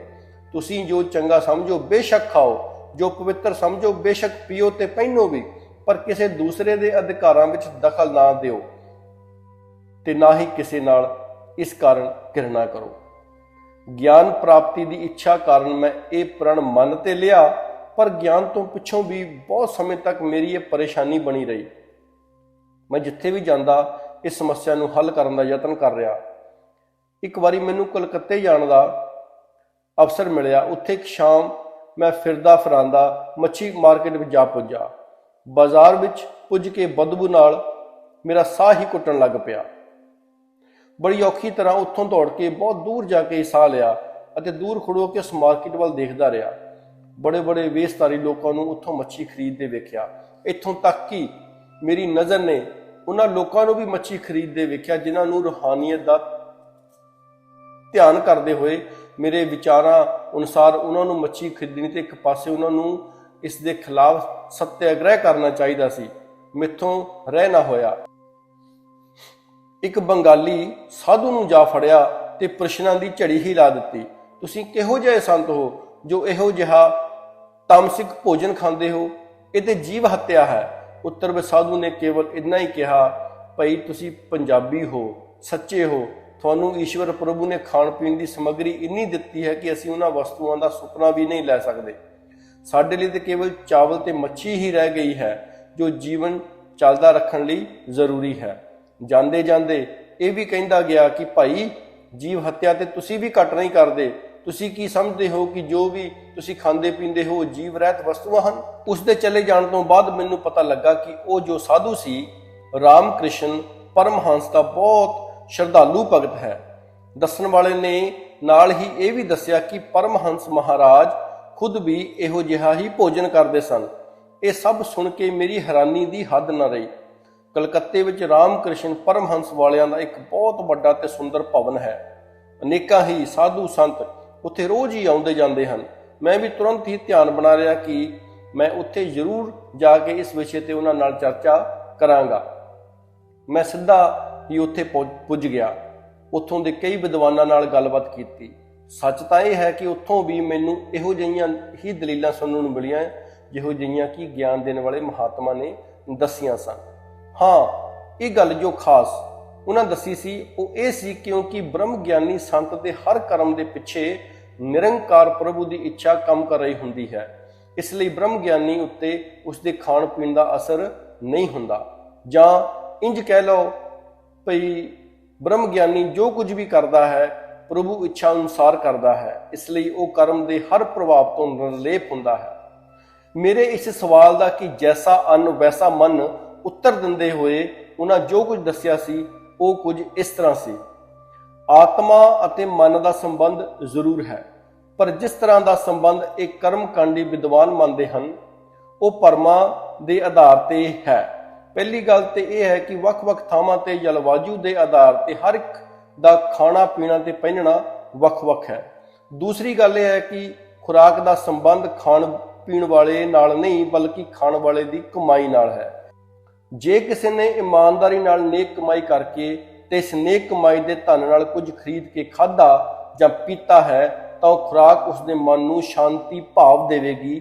ਤੇ ਜੇ ਕਿਸੇ ਨੇ ਛਲ ਕਪਟ ਕਰਕੇ, ਕਿਸੇ ਨਾਲ ਧੋਖਾ ਕਰਕੇ ਜਾਂ ਕਿਸੇ ਗਰੀਬ ਦਾ ਖੂਨ ਚੂਸ ਕੇ ਕਮਾਈ ਕੀਤੀ ਹੈ ਤੇ ਇਸ ਕਮਾਏ ਹੋਏ ਧਨ ਨਾਲ ਉਹ ਅਜਿਹਾ ਪਦਾਰਥ ਵੀ ਖਰੀਦਦਾ ਹੈ ਜਿਸ ਨੂੰ ਕਿ ਆਮ ਤੌਰ ਤੇ ਸਾਤਵਿਕ ਪਦਾਰਥ ਮੰਨਿਆ ਜਾਂਦਾ ਹੈ, ਤਾਂ ਨਿਸ਼ਚੈ ਹੀ ਉਹ ਤਮੋ ਗੁਣ ਹੀ ਸਰੀਰ ਵਿੱਚ ਤੇ ਮਨ ਵਿੱਚ ਪੈਦਾ ਕਰੇਗਾ। ਇਸੇ ਵਿਸ਼ੇ ਵਿੱਚ ਜੋ ਉਹਨਾਂ ਨੇ ਮਿਸਾਲ ਦਿੱਤੀ ਉਹ ਸੁਣ ਕੇ ਤੇ ਮੈਨੂੰ ਚੁੱਪ ਸਾਧਣੀ ਹੀ ਪਈ। ਉਹ ਮਿਸਾਲ ਸੀ, ਸਾਡੇ ਵਿੱਚੋਂ ਇੱਕ ਪ੍ਰਚਾਰਕ ਹੁਣੇ ਵਿਦੇਸ਼ਾਂ ਵਿੱਚ ਤੇ ਖਾਸ ਕਰ ਯੂਰਪ ਵਿੱਚ ਟੂਰ ਕਰਕੇ ਆਏ ਹਨ। ਉਹਨਾਂ ਆਪਣੇ ਨਿੱਜੀ ਤਜਰਬੇ ਦੇ ਆਧਾਰ ਤੇ ਇਹ ਗੱਲ ਦੱਸੀ ਕਿ ਉੱਥੋਂ ਦੇ ਲੋਕ ਸਾਡੇ ਤੋਂ ਕਿਤੇ ਵੱਧ ਕੇ ਦੇਸ਼ ਭਗਤ ਤੇ ਕਰੈਕਟਰ ਵਾਲੇ ਹਨ। ਸਾਡੇ ਦੇਸ਼ ਵਾਸੀ ਹਰ ਸਮੇਂ ਹੀ ਇਹ ਉਪਦੇਸ਼ ਦਿੰਦੇ ਰਹਿਣਗੇ ਕਿ ਸਾਨੂੰ ਲੋਭ ਲਾਲਚ ਤੋਂ ਉੱਪਰ ਉੱਠ ਕੇ ਦੇਸ਼ ਦੀ ਸੇਵਾ ਕਰਨੀ ਚਾਹੀਦੀ ਹੈ। ਇਸ ਲੋਭ ਲਾਲਚ ਤੋਂ ਬਚਣ ਦਾ ਇੱਕ ਮਾਤਰ ਤਰੀਕਾ ਇਹ ਦੱਸਿਆ ਜਾਂਦਾ ਹੈ ਕਿ ਅਸੀਂ ਸ਼ੁੱਧ ਤੇ ਸਾਤਵਿਕ ਭੋਜਨ ਖਾਈਏ। ਪਰ ਦੁੱਖ ਨਾਲ ਕਹਿਣਾ ਪੈਂਦਾ ਹੈ ਕਿ ਸ਼ੁੱਧ ਤੇ ਸਾਤਵਿਕ ਭੋਜਨ ਖਾਣ ਵਾਲਿਆਂ ਨੇ ਲੋਭ ਲਾਲਚ ਬਸ ਆਪਣੇ ਹੀ ਦੇਸ਼ ਨਾਲ ਉਹ ਧੋਖਾ ਤੇ ਗਦਾਰੀ ਕੀਤੀ ਹੈ ਕਿ ਪੜ੍ਹ ਸੁਣ ਕੇ ਅਕਲ ਵੀ ਦੰਗ ਰਹਿ ਜਾਂਦੀ ਹੈ। ਜਦਕਿ ਮਾਸ ਤੇ ਸ਼ਰਾਬ ਨੂੰ ਵਰਤਣ ਵਾਲੇ ਵਿਦੇਸ਼ਾਂ ਦੇ ਵਸਨੀਕਾਂ ਨੇ ਇਸ ਲੋਭ ਲਾਲਚ ਤੋਂ ਉੱਪਰ ਉੱਠ ਕੇ ਆਪਣੇ ਹੀ ਦੇਸ਼ ਲਈ ਬੜੀਆਂ ਕੁਰਬਾਨੀਆਂ ਦਿੱਤੀਆਂ ਹਨ। ਮੈਨੂੰ ਇੱਕ ਵਾਰ ਆਚਾਰੀਆ ਰਜਨੀਸ਼ ਦਾ ਪ੍ਰਵਚਨ ਸੁਣਨ ਦਾ ਅਵਸਰ ਮਿਲਿਆ। ਉਹ ਲਾਜਪਤ ਭਵਨ ਨਵੀਂ ਦਿੱਲੀ ਵਿੱਚ ਬੋਲ ਰਹੇ ਸੀ। ਉਹਨਾਂ ਵੀ ਯੂਰਪੀਨ ਲੋਕਾਂ ਦੇ ਲੋਭ ਲਾਲਚ ਤੋਂ ਪਰੇ ਹੋ ਕੇ ਕੰਮ ਕਰਨ ਦੀ ਭਰਪੂਰ ਪ੍ਰਸ਼ੰਸਾ ਕੀਤੀ ਸੀ। ਉਹਨਾਂ ਦੱਸਿਆ ਸੀ ਕਿ ਕਾਮ, ਕ੍ਰੋਧ, ਲੋਭ, ਮੋਹ ਵਿੱਚ ਜਿਤਨੇ ਅਸੀਂ ਫਸੇ ਹੋਏ ਹਾਂ ਉਤਨੇ ਉਹ ਲੋਕ ਨਹੀਂ, ਜਦਕਿ ਉਹਨਾਂ ਲੋਕਾਂ ਦਾ ਖਾਣਾ ਪੀਣਾ ਸਾਡੀ ਨਜ਼ਰ ਵਿੱਚ ਬਹੁਤ ਹੀ ਤਾਮਸੀ ਤੇ ਰਾਜਸੀ ਹੈ। ਪਿਛਲੇ ਦਿਨਾਂ ਵਿੱਚ ਮੈਨੂੰ ਵੀ ਹਜ਼ੂਰ ਬਾਬਾ ਜੀ ਨਾਲ ਵਿਸ਼ਵ ਭਰ ਦੇ ਬਹੁਤ ਸਾਰੇ ਦੇਸ਼ਾਂ ਵਿੱਚ ਜਾਣ ਦਾ ਅਵਸਰ ਮਿਲਿਆ। ਉੱਥੇ ਦੇ ਲੋਕਾਂ ਨਾਲ ਮਿਲ ਕੇ ਅੱਜ ਮੇਰਾ ਵੀ ਅਨੁਭਵ ਉੱਪਰ ਲਿਖੇ ਦੋਵੇਂ ਮਹਾਨ ਵਿਅਕਤੀਆਂ ਵਾਲਾ ਹੀ ਹੈ। ਬਹੁਤ ਚਿਰ ਪਹਿਲਾਂ ਇੱਕ ਵਾਰੀ ਰਣਵੀਰ ਜੀ ਜੋ ਕਿ ਮਿਲਾਪ ਅਖਬਾਰ ਵਾਲੇ ਸਨ ਦੇ ਕੁਝ ਵਿਚਾਰ ਪੜ੍ਹੇ ਸਨ। ਰਣਵੀਰ ਜੀ ਆਨੰਦ ਸਵਾਮੀ ਜੀ ਦੇ ਸੁਪੁੱਤਰ ਹਨ ਤੇ ਆਰੀਆ ਸਮਾਜ ਵਿੱਚ ਉਹਨਾਂ ਦਾ ਇੱਕ ਵਿਸ਼ੇਸ਼ ਸਥਾਨ ਹੈ। ਉਹਨਾਂ ਆਪਣੇ ਅਖਬਾਰ ਮਿਲਾਪ ਉਰਦੂ ਵਿੱਚ ਇੱਕ ਦੋ ਵਾਰ ਪ੍ਰਸ਼ਨਾਂ ਦੇ ਉੱਤਰ ਦਿੰਦੇ ਹੋਏ ਲਿਖਿਆ ਸੀ, ਜੇ ਕੋਈ ਸੱਜਣ ਉਬਲਿਆ ਹੋਇਆ ਮਾਸ ਖਾਂਦਾ ਹੈ ਪਰ ਤੇਜ਼ ਮਿਰਚ ਮਸਾਲੇ ਨਹੀਂ ਵਰਤਦਾ ਤਾਂ ਉਹ ਭੋਜਨ ਇਤਨਾ ਤਾਮਸਿਕ ਨਹੀਂ ਹੁੰਦਾ ਜਿਤਨਾ ਕਿ ਕਈ ਪ੍ਰਕਾਰ ਦੇ ਖੱਟੇ ਮਿੱਠੇ ਤੇ ਤੇਜ਼ ਮਿਰਚ ਮਸਾਲੇ ਵਾਲੀਆਂ ਸਬਜ਼ੀਆਂ ਹੁੰਦੀਆਂ ਹਨ। ਇਸ ਤਰ੍ਹਾਂ ਮੈਨੂੰ ਮੰਨਣਾ ਪਿਆ ਕਿ ਹਜ਼ੂਰ ਬਾਬਾ ਜੀ ਦੇ ਇਸ ਆਦੇਸ਼ ਵਿੱਚ ਹੀ ਸੱਚਾ ਸੁੱਖ ਛੁਪਿਆ ਹੋਇਆ ਹੈ। ਸਾਨੂੰ ਇਹ ਕੁਝ ਹੀ ਖਾਣਾ ਚਾਹੀਦਾ ਹੈ ਜੋ ਯੋਗ ਹੋਵੇ, ਉਹ ਕੁਝ ਪੀਣਾ ਚਾਹੀਦਾ ਹੈ ਜੋ ਮੁਨਾਸਿਬ ਹੋਵੇ, ਉਹੀ ਕੁਝ ਪਹਿਨਣਾ ਚਾਹੀਦਾ ਹੈ ਜੋ ਚੰਗਾ ਲੱਗੇ। ਪਰ ਕਿਸੇ ਦੇ ਖਾਣ ਪੀਣ ਤੇ ਪਹਿਨਣ ਤੇ ਨਫ਼ਰਤ ਨਾ ਕਰੀਏ, ਕਿਉਂਕਿ ਸੰਸਾਰ ਭਰ ਵਿੱਚ ਵੱਖ-ਵੱਖ ਤਰੀਕੇ ਨਾਲ ਰਹਿਣਾ ਹੀ ਪ੍ਰਕਿਰਤੀ ਦੇ ਨਿਯਮਾਂ ਦੇ ਅਨੁਕੂਲ ਹੈ। ਸੋ ਮਾਨਵਤਾ ਦੀ ਸਾਂਝੀਵਾਲਤਾ ਨੂੰ ਧਿਆਨ ਵਿੱਚ ਰੱਖਦੇ ਹੋਏ इतनी उदारता वरतनी ही पवेगी, इस तो बिना कोई चारा नहीं। जो महात्मा मैनू ज्ञान की बख्शिश दे रहे सन बड़े ही सुलझे हुए सुभाਅ के मालक लगते सन ते नाल ही मनोविग्यानक दे पंडित भी। मैनू ज्ञान की चर्चा करते करते वो भाप चुके सी कि मैं किसी भी गल नूं एकदम मनण वाला नहीं। ताइयों उन्हां चौथा प्रण लैण तो पहला ही बड़ी चेतनता नाल मेरे तो एक गल पुछी कि तुसीं भगवान राम ते भगवान कृष्ण नूं मनदे हो। मैं बड़े ही सहज भाव नाल बेनती की, हाँ मनदा हाँ, पर उस तरह नहीं जिस तरह साडे कुछ सनातन धर्मी भरा मनदे हन। ते तुसीं किस तरह मनदे हो? उन्हां दा अगला प्रश्न सी। भगवान दा अवतार नहीं मनदा, बल्कि एक नूं मर्यादा पुरुषोत्तम ते दूसरे नूं योगी राज मनदा हाँ, मेरा साफ जिहा उत्तर सी। वो बड़ी ही प्रसन्नता महसूसते हुए कहण लगे, तां तुसीं उन्हां नूं आदर्श पुरुष तां मनदे ही होवोगे, ਅਤੇ ਜੇ ਤੁਸੀਂ ਇਹ ਸਵੀਕਾਰ ਕਰਦੇ ਹੋ ਤਾਂ ਤੁਹਾਡਾ ਇਹ ਕਰਤੱਵ ਵੀ ਬਣ ਜਾਂਦਾ ਹੈ ਕਿ ਜੋ ਆਦਰਸ਼ ਉਹ ਆਪਣੇ ਜੀਵਨ ਦੁਆਰਾ ਜੀ ਗਏ ਹਨ ਉਹਨਾਂ ਦਾ ਪਾਲਣ ਵੀ ਤੁਸੀਂ ਕਰੋ। ਮੈਂ ਬੜੇ ਹੀ ਤਪਾਕ ਨਾਲ ਜਵਾਬ ਦਿੱਤਾ, ਇਸ ਤੋਂ ਇਨਕਾਰ ਹੀ ਕਿਸ ਨੂੰ ਹੈ। ਮੈਂ ਤੇ ਸਮਝਦਾ ਹਾਂ ਕਿ ਇਹ ਦੋਵੇਂ ਹੀ ਭਾਰਤੀ ਧਰਮ ਦੀ ਮੂਰਤੀ ਰੂਪ ਹਨ। ਜੇ ਅੱਜ ਭਾਰਤ ਵਾਸੀ ਪੂਰਨ ਰੂਪ ਵਿੱਚ ਇਹਨਾਂ ਦੇ ਆਦਰਸ਼ਾਂ ਨੂੰ ਮੰਨਣਾ ਸ਼ੁਰੂ ਕਰ ਦੇਣ ਤਾਂ ਨਿਸ਼ਚੈ ਹੀ ਹਰ ਭਾਰਤ ਵਾਸੀ ਸੁਖੀ ਵਸ ਸਕਦਾ ਹੈ। इस तो बाद उन्हें मेरे तो फिर पूछया, तुसी महात्मा बुद्ध का जीवन भी ध्यान नाल पढ़िया होवेगा? मैं हाँ विच सिर हिला दिता। वो फिर बोले, तां तुसी जानदे होवोगे कि अखीर उन्होंने भी तन बदन नूं गाल देण वाली तपस्या तो मूँह मोड़ के घर मुड़न लई मजबूर होना पिया सी। वो भी समाज दे करतव्यां तो बहुत देर दूर नहीं सन रह सके। मैं बड़े ही सहज भाव नाल कहा, इस विच शक भी की है? समाज तो नस जाने वाला समाज का उद्धार कर भी किस तरह सकता है? तुसां गुरु नानक देव जी तो लैके गुरु गोबिंद सिंह जी तक भी जरूर पढ़िया या सुनिया होवेगा। तुसीं जानदे हो कि उन्हां महान पुरुषां ने भी इसे समाज विच रह के ते समाज के सब करतव्यां दा पालन करते हुए ही भगती मार्ग की अंतली मंजिल नूं छुया सी। ये उन्हां दा अगला प्रश्न सी। मैं इसनूं भी बिना संकोच दे स्वीकार कर लिया। वो महात्मा चाहुंदे तां हुण चौथे प्रण की गल चला सकते सन, पर पता नहीं क्यों ते की सोच के वो एक हौका जा भर के बोले, साडा देश दिन ब दिन तरक्की वल ही जा रहा है। साडे देश का कोई बंदा भी मजदूरी करके खुश नहीं। रिश्ट पुष्ट नौजवान भगती भाव ते वैराग दे नां ते साधु संत फकीर बन के समाज ते भारू सिद्ध हो रहे हैं।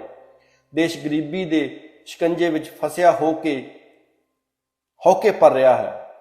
तुसीं आप ही सोचो कि असीं नाम ते लैंदे हां राम जी ते कृष्ण जी दा, अते जीवन जीण वेले साडी कल्पना विच एक वो सन्यासी महात्मा हुंदा है जो समाज तो दूर किते गुफावां जां कुंदरां विच जीवन दीयां घड़ियां पूरीआं कर रहा हुंदा है। भावें उही साधु सन्यासी घुम घुमा के फिर साडे ही गृहस्थियां दे द्वारे ते रोटी ते कपड़े का स्वाद लैके आउंदे हन। वेद की शिक्षा अनुसार सानू 100 वरे जीण दी कामना कम करन लई करनी है। कर्म तो मूँह मोड़न वाली भगती भावना सदा ही समाज लई घातक सिद्ध हुई है। पर अज तां इस भावना ने बड़ा ही भयानक रूप धारण कर लिया है। सो बेटा, अज तो बाद तैनूं ये प्रण करना पवेगा कि गृहस्थ आश्रम विच रह के समाज के सारे कर्तव्यां दा पालन करते हुए ही जीवन यात्रा सफल करनी है ਅਤੇ ਭੇਖੀ साधु संत फकीर बन के दर दर भीख नहीं मंगनी। झट ये प्रण सुन के मैं चौंक गया। तो तुहाडा मतलब है कि मैं सदा ही मोह माया के जाल विच फसिया होया तड़पदा ते तरसदा जीवन गुजारा। ये कह के मैं एक सैकंड रुक गया तो फिर बड़े ही आदर सत्कार नाल बेनती की कि प्रण मैं मनने लई बिल्कुल तैयार नहीं, क्योंकि ये प्रण साडी आश्रम व्यवस्था के विरुद्ध आचरण करने लई मजबूर करता है। ये सुन के वो महात्मा थोड़ा मुस्कुराए ते फरमाउण लगे, मैनूं पहला ही पता सी कि प्रण कबूलण विच तुसीं झिझक महसूस करोगे, तां ही ते मैं तुहातों ये प्रण लैण तो पहला ही पुछ भी लिया सी कि ते दस्सिया भी सी कि इतिहास के प्रसिद्ध आदर्श महापुरुषों का जीवन चरित्र ये है, तां जो तुहानूं धर्म के सही मार्ग नूं अपनाउण विच दिक्कत ना आवे। हमेशा याद रखो कि जो जीवन मार्ग साडे महापुरुषां अपनाया है, उही मार्ग अपनाउणा ही सच्चे धर्म नूं अपनाउणा है। ਹੁਣ जरा सोचो कि जे जीवन के करतब का पालन मोह माया विच फसना है तो जब भगवान राम जंगलों में चले ही गए सी तो दोबारा जीवन करतब पालन लई वापस क्यों मोह माया विच आ फसे। ते जे तुसी हुण ये कहो कि उन्हां भरत नूं अजिहा वजन दिता सी तो जरा उस समय का चेता करो जब सीता माता नूं रावण चुक के लै गया सी। मर्यादा पुरुषोत्तम जे चाहुंदे तो उस समय संसार के सामने एक आदर्श रख सकते सी कि नारी जाति माया जाल है ते इसका पिछा करके मोह माया विच फस के रोना कर लाउणा धर्म विरुद्ध है। पर इतिहास गवाह है कि उस सच्चे महात्मा ने सिद्ध कर दिता कि नारी जीवन की संगनी है ते इसका होना परम आवश्यक है। एक गल होर भी चेते रखण वाली है कि कदे कदे महापुरुष किसी वड्डे उद्देश लई साधारण करतब का त्याग भी कर जाते हैं, जिवें कि खुद भगवान राम ने प्रजा के हित विच सीता का त्याग किया जां महर्षि स्वामी दयानंद ने घर बार छड्ड के समाज की दुर्दशा सुधारन लई बीड़ा चुक्या सी। पर एक गल तुहानूं मननी पवेगी कि समाज का त्याग उन्हां भी नहीं किया, वो जीवन पर समाज विच ही विचरदे रहे। ये सुन के मैं रह ना सकिया ते कहा, भगवान मनु महाराज ने जो आश्रम व्यवस्था का आदेश दिता है, महर्षि दयानंद ने उसकी बड़ी जोरदार हामी भरी है। इस प्रण नाल ते वो आश्रम व्यवस्था पूरी तरह ही भंग हो जाएगी। ये सुन के वो महात्मा फिर मुस्कुराए ते बोले, इस प्रण का आश्रम व्यवस्था की भावना नाल कोई विरोध नहीं। थोड़ा सोच के वेखो तो पता लगेगा कि आश्रम व्यवस्था के पिछे एक ही भावना काम कर रही सी कि मनुख अपने पूर्ण जीवन विच हर प्रकार के करतब्बां नूं निभाउण विच समर्थ हो सके। थोड़ा डूंघाई नाल सोचण ते भी पता लगता है कि ब्रह्मचारी आश्रम विच मनुख अपनी अते अपने समाज की सेवा, गृहस्थ आश्रम के सब करतब्बां का पालन करने की शक्ति इकट्ठी करता है। असल विच गृहस्थ आश्रम करतब्बां का पालन करने का एक महान केंद्र है। वानप्रस्थ आश्रम गृहस्थ के नाल नाल मानव कल्याण हित फिर शक्तियां का संग्रह करना है। संन्यास आश्रम लई ते गृहस्थियां के मार्गदर्शन लई अपने जीवन नूं अर्पण करता है। इस विश्लेषण तो बाद तुसीं आप ही अनुमान लगा सकते हो कि एक मनुख लई समाज तो नस्सण दा जां समाज ते भारू बनण दा आदेश किधरे भी नहीं दिता गया।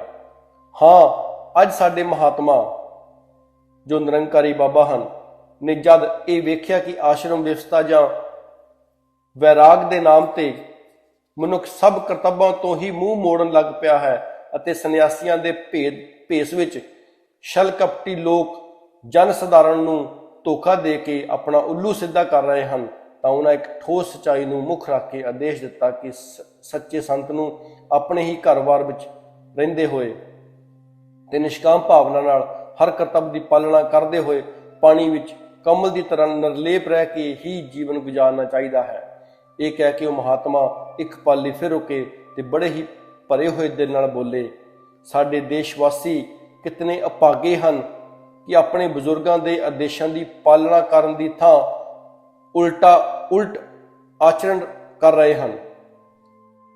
जरा अपनी अखां सामने वो दृश्य लियाओ जब कुरुक्षेत्र के मैदान में अर्जुन कर्म भावना तो बैराग लैके संन्यास लेना चाहता है। वो अपने छतरी करतब तो मूँह मोड़ लेंदा है जिसनूं निभाना उसका परम धर्म सी। ये कहानी उस एक अर्जुन की नहीं बल्कि संसार के बहुत लोगों की है।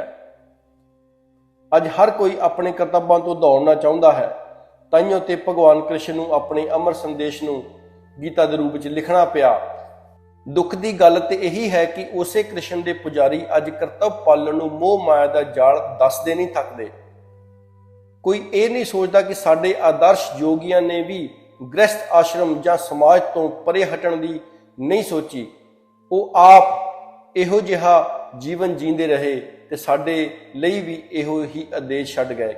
इस इतिहास के पन्ने पलटन ते एकदम पता लग जाएगा कि ये प्रण कितना को धर्म अनुसार है। महात्मा जनक का भी जीवन वेख लो, वो देह हुंदे हुए भी बदेह कहलाए, जिसका स्पष्ट जिहा अर्थ निकलता है कि उन्हें कदे भी समाज या गृहस्थ छड्डण का हिया नहीं किया। संत परंपरा ते चलण वालियां दा निश्चय मत ते यही ਹੈ ਕਿ ਘਰ-ਬਾਰ ਵਿੱਚ ਰਹਿ ਕੇ ਸਮਾਜ ਸੇਵਾ ਕੀਤੀ ਜਾਏ। ਕਿਧਰੇ ਜੰਗਲਾਂ ਵਿੱਚ ਜਾ ਕੇ ਤਨ ਬਦਨ ਤੇ ਭਸਮ ਰਾਖ ਮਲ ਕੇ ਜਾਂ ਫਟੇ ਪੁਰਾਣੇ ਕੱਪੜੇ ਪਾ ਕੇ ਚੀਥੜੇ ਲਟਕਾ ਕੇ ਪਾਗਲਾਂ ਦੀ ਤਰ੍ਹਾਂ ਘੁੰਮਣ ਲਈ ਨਹੀਂ ਕਿਹਾ ਜਾਂ ਲਿਖਿਆ। ਨਾ ਹੀ ਐਸਾ ਜੀਵਨ ਜੀਣ ਦੀ ਲੋੜ ਹੈ।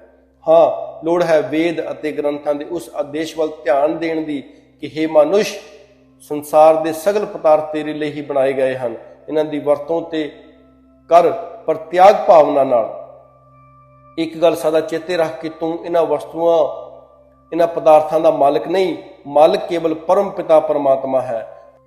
ਸੋ ਹਰ ਬੰਦੇ ਨੂੰ ਨਿਰਲੇਪ ਭਾਵਨਾ ਨਾਲ ਜੀਵਨ ਜੀਣ ਦਾ ਹੀ ਆਦੇਸ਼ ਦਿੱਤਾ ਗਿਆ ਹੈ।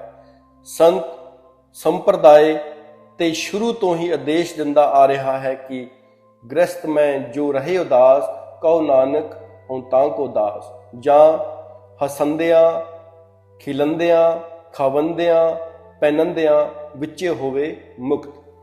ਇਹ ਸਭ ਸੁਣ ਕੇ ਵੀ ਮੇਰੀ ਸੰਤੁਸ਼ਟੀ ਨਹੀਂ ਹੋਈ। ਮੈਂ ਉਹਨਾਂ ਨੂੰ ਵਿੱਚੀ ਟੋਕ ਦਿੱਤਾ ਤੇ ਬੇਨਤੀ ਕੀਤੀ, ਮੰਨ ਲਓ ਇਹ ਸਭ ਤੁਹਾਡੀ ਗੱਲ ਠੀਕ ਹੀ ਸਹੀ, ਪਰ ਕੀ ਮਨੁੱਖ ਨੂੰ ਆਪਣੇ ਈਸ਼ਵਰ ਪਿਤਾ ਦੀ ਖੋਜ ਲਈ ਕੁਝ ਨਹੀਂ ਕਰਨਾ ਚਾਹੀਦਾ? ਬਲਕਿ ਮੇਰਾ ਤੇ ਅਜੇ ਵੀ ਇਹ ਵਿਸ਼ਵਾਸ ਹੈ ਕਿ ਇੱਕ ਵਿਅਕਤੀ ਨੂੰ ਪ੍ਰਭੂ ਪਰਮਾਤਮਾ ਲਈ ਕਾਮ, ਕ੍ਰੋਧ, ਲੋਭ, ਮੋਹ ਤੇ ਹੰਕਾਰ ਆਦਿ ਦੇ ਜਾਲ ਚੋਂ ਨਿਕਲ ਕੇ ਕਿਤੇ ਇਕਾਂਤ ਵਿੱਚ ਉਸ ਪ੍ਰਭੂ ਪਰਮਾਤਮਾ ਦੀ ਖੋਜ ਵਿੱਚ ਮਨ ਬਿਰਤੀਆਂ ਨੂੰ ਇਕਾਗਰ ਕਰਨਾ ਹੀ ਅਵਸ਼ਕ ਹੈ।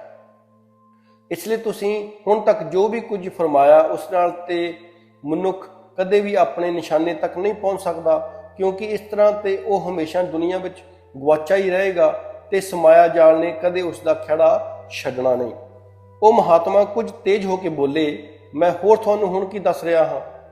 ਬਦਕਿਸਮਤੀ ਤੇ ਇਹੀ ਹੈ ਕਿ ਤੁਸੀਂ ਅੱਜ ਤੱਕ ਉਹਨਾਂ ਕੱਚੇ ਲੋਕਾਂ ਦਾ ਲਿਖਿਆ ਹੀ ਪੜ੍ਹਿਆ ਹੈ ਜਾਂ ਉਹਨਾਂ ਤੋਂ ਸੁਣਿਆ ਹੈ ਜਿਨ੍ਹਾਂ ਦੇ ਵਿਸ਼ਵਾਸ ਅਨੁਸਾਰ ਸਮਾਜ ਤੋਂ ਦੌੜਨ ਨਾਲ ਹੀ ਪ੍ਰਭੂ ਪਰਮਾਤਮੀ ਹੋ ਸਕਦੀ ਹੈ, ਜਦ ਕਿ ਮੈਂ ਤੁਹਾਨੂੰ ਉਹਨਾਂ ਸਤਿਪੁਰਸ਼ਾਂ ਦੇ ਅਨੁਭਵ ਦੱਸ ਰਿਹਾ ਹਾਂ ਜਿਨ੍ਹਾਂ ਇਸ ਪਰਮ ਪਿਤਾ ਨੂੰ ਜਾਣ ਕੇ ਸਦੀਵੀ ਸੁੱਖ ਤੇ ਆਨੰਦ ਨੂੰ ਮਾਣਿਆ ਹੈ। ਉਹਨਾਂ ਦਾ ਹੀ ਆਦੇਸ਼ ਹੈ ਕਿ ਜੇ ਕਿਸੇ ਮਨੁੱਖ ਨੂੰ ਕੋਈ ਬ੍ਰਹਮ ਨੇਸ਼ਤੀ ਸਤਿਪੁਰਸ਼ ਪਥ ਪ੍ਰਦਰਸ਼ਕ ਦੇ ਰੂਪ ਵਿੱਚ ਮਿਲ ਜਾਂਦਾ ਹੈ ਜੋ ਉਸ ਨੂੰ ਸਹਿਜੇ ਹੀ ਇਸ ਪਰਮਾਤਮਾ ਨਾਲ ਜੋੜ ਦਿੰਦਾ ਹੈ, ਤਾਂ ਵਿਅਕਤੀ ਵੀ ਬ੍ਰਹਮ ਦੀ ਜਾਣਕਾਰੀ ਕਰਕੇ ਸਦਾ ਪਾਰ ਬ੍ਰਹਮ ਵਿੱਚ ਹੀ ਵਿਚਰਦਾ ਹੋਇਆ ਇਹਨਾਂ ਸਾਰੇ ਬੰਧਨਾਂ ਤੋਂ ਮੁਕਤ ਰਹਿੰਦਾ ਹੈ। ਤਦ ਉਸ ਵਿਅਕਤੀ ਲਈ ਇਹ ਕਾਮ, ਕ੍ਰੋਧ ਆਦਿ ਰਾਹ ਵਿੱਚ ਰੁਕਾਵਟ ਨਹੀਂ ਬਣਦੇ, ਬਲਕਿ ਸੇਵਕ ਰੂਪ ਵਿੱਚ ਰਹਿ ਜਾਂਦੇ ਹਨ। ਬੇਟਾ, ਜਰਾ ਸੋਚ ਕੇ ਵੇਖੋ ਕਿ ਲੋਕ ਘਰ-ਬਾਰ ਛੱਡ ਕੇ ਜੰਗਲਾਂ ਆਦਿ ਵਿੱਚ ਚਲੇ ਜਾਂਦੇ ਹਨ। ਕੀ ਉਹ ਆਪਣੇ ਮਨ ਇੰਦਰੀਆਂ ਤੇ ਕਾਬੂ ਪਾ ਲੈਂਦੇ ਹਨ? ਕਦਾਚਿਤ ਨਹੀਂ।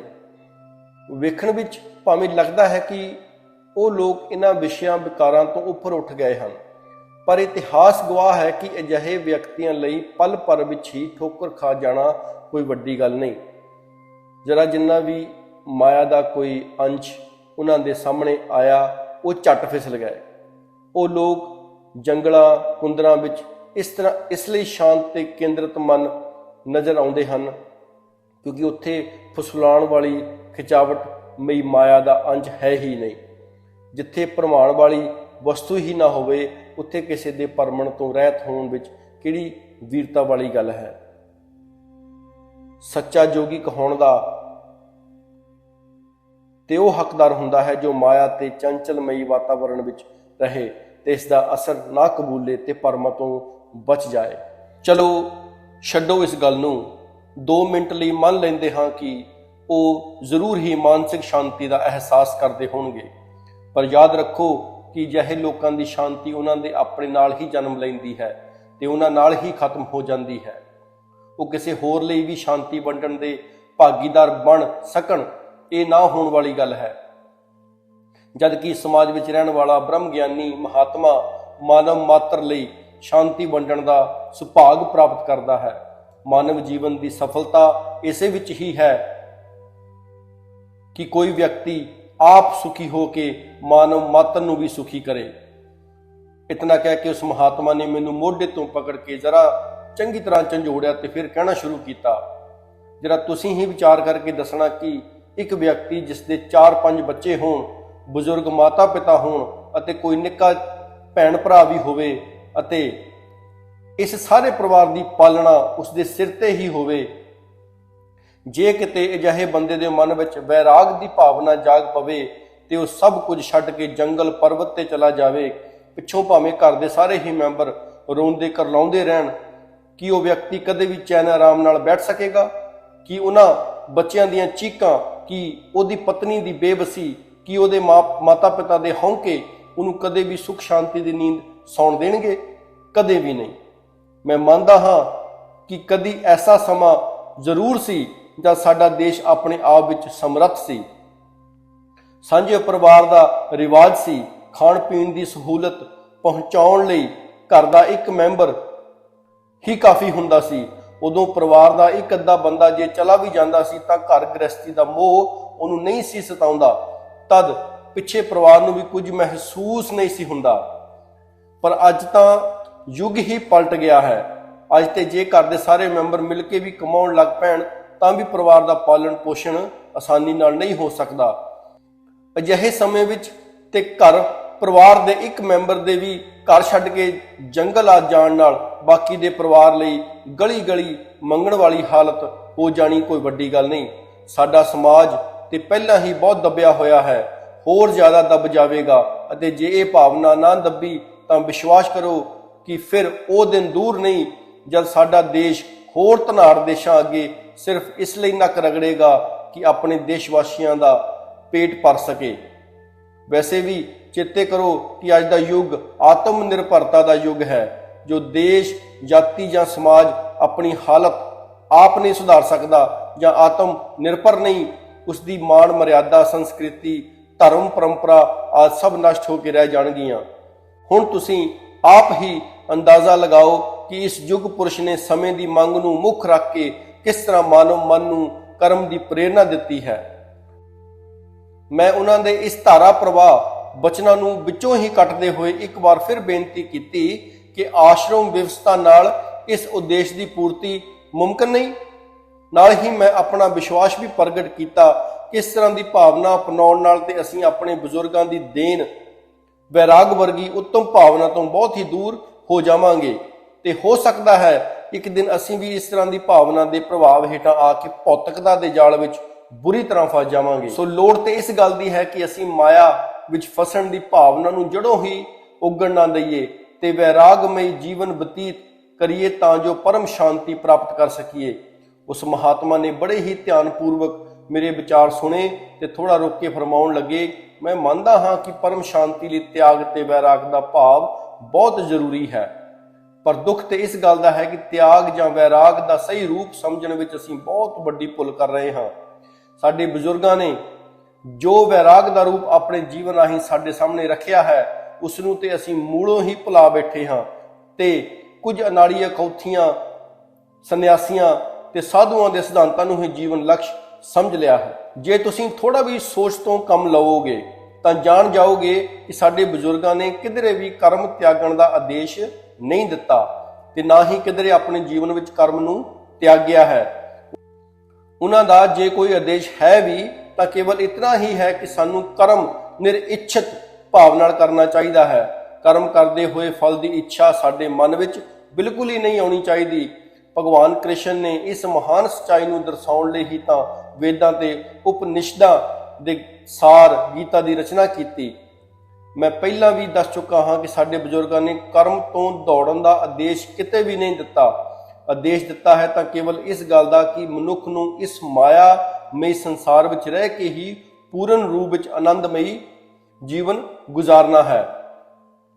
ਭਗਤੀ ਦਾ ਅਰਥ ਵਿਹਲੜ ਤੇ ਨਿਕੰਮਾ ਹੋਣਾ ਨਹੀਂ, ਸਗੋਂ ਈਸ਼ਵਰ ਦੀਆਂ ਦਿੱਤੀਆਂ ਦਾਤਾਂ ਤੇ ਸ਼ਕਤੀਆਂ ਨੂੰ ਵਰਤੋਂ ਵਿੱਚ ਲਿਆਉਣਾ ਹੈ।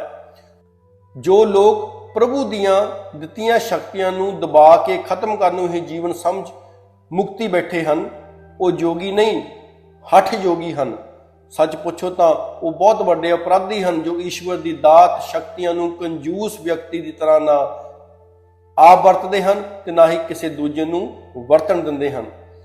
ਬਾਕੀ ਰਹੀ ਇਹ ਗੱਲ ਕਿ ਆਸ਼ਰਮ ਵਿਵਸਥਾ ਦੁਆਰਾ ਇਸ ਉਦੇਸ਼ ਦੀ ਪੂਰਤੀ ਮੁਮਕਿਨ ਹੈ ਕਿ ਨਹੀਂ, ਤਾਂ ਇਸ ਲਈ ਸਾਡੀ ਇਤਨੀ ਹੀ ਬੇਨਤੀ ਹੈ ਕਿ ਆਸ਼ਰਮ ਵਿਵਸਥਾ ਵੀ ਹੋਰ ਪਰੰਪਰਾਵਾਂ ਦੀ ਤਰ੍ਹਾਂ ਆਪਣਾ ਅਸਲੀ ਰੂਪ ਗਵਾ ਚੁੱਕੀ ਹੈ।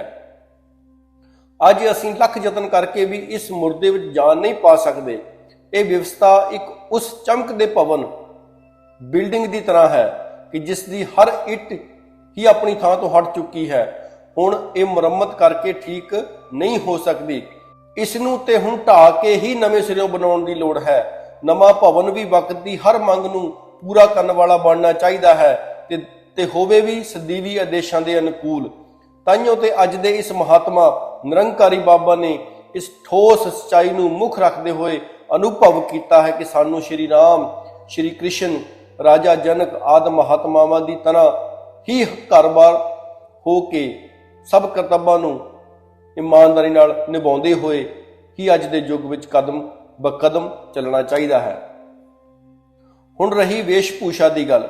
ਕੋਈ ਵਕਤ ਸੀ ਜਦ ਸਾਡੇ ਬਜ਼ੁਰਗਾਂ ਨੇ ਤਪ, ਤਿਆਗ ਅਤੇ ਪਰਉਪਕਾਰ ਲਈ ਭਗਵੇ ਵੇਸ਼ ਨੂੰ ਬਹੁਤ ਸਨਮਾਨਿਆ ਸੀ, ਪਰ ਕੁਝ ਗਲਤ ਕਿਸਮ ਦੇ ਸਵਾਰਥੀ ਲੋਕਾਂ ਨੇ ਇਸ ਭਗਵੇਂ ਵੇਸ਼ ਵਿੱਚ ਉਹ ਘਿਰਣਾਜਨਕ ਕੰਮ ਕੀਤੇ ਕਿ ਬਸ ਪੁੱਛੋ ਹੀ ਨਾ।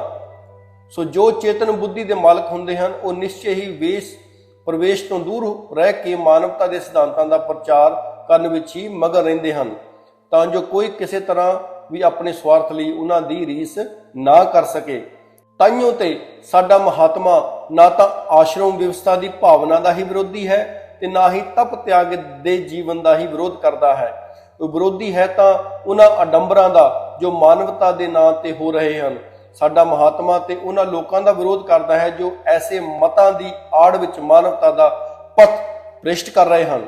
ਜਿੱਥੋਂ ਤੱਕ ਇਸ ਗੱਲ ਦਾ ਸੰਬੰਧ ਹੈ ਕਿ ਕਰਤੱਵਾਂ ਦਾ ਪਾਲਣ ਕਰਦੇ ਹੋਏ ਵੀ ਪਰਮਾਤਮਾ ਦੀ ਪ੍ਰਾਪਤੀ ਹੋ ਸਕਦੀ ਹੈ ਕਿ ਨਹੀਂ, ਮੈਂ ਇਤਨਾ ਹੀ ਕਹਾਂਗਾ ਕਿ ਥੋੜਾ ਸਬਰ ਕਰੋ ਤਾਂ ਮੈਂ ਤੁਹਾਨੂੰ ਦੱਸ ਦਿਆਂਗਾ।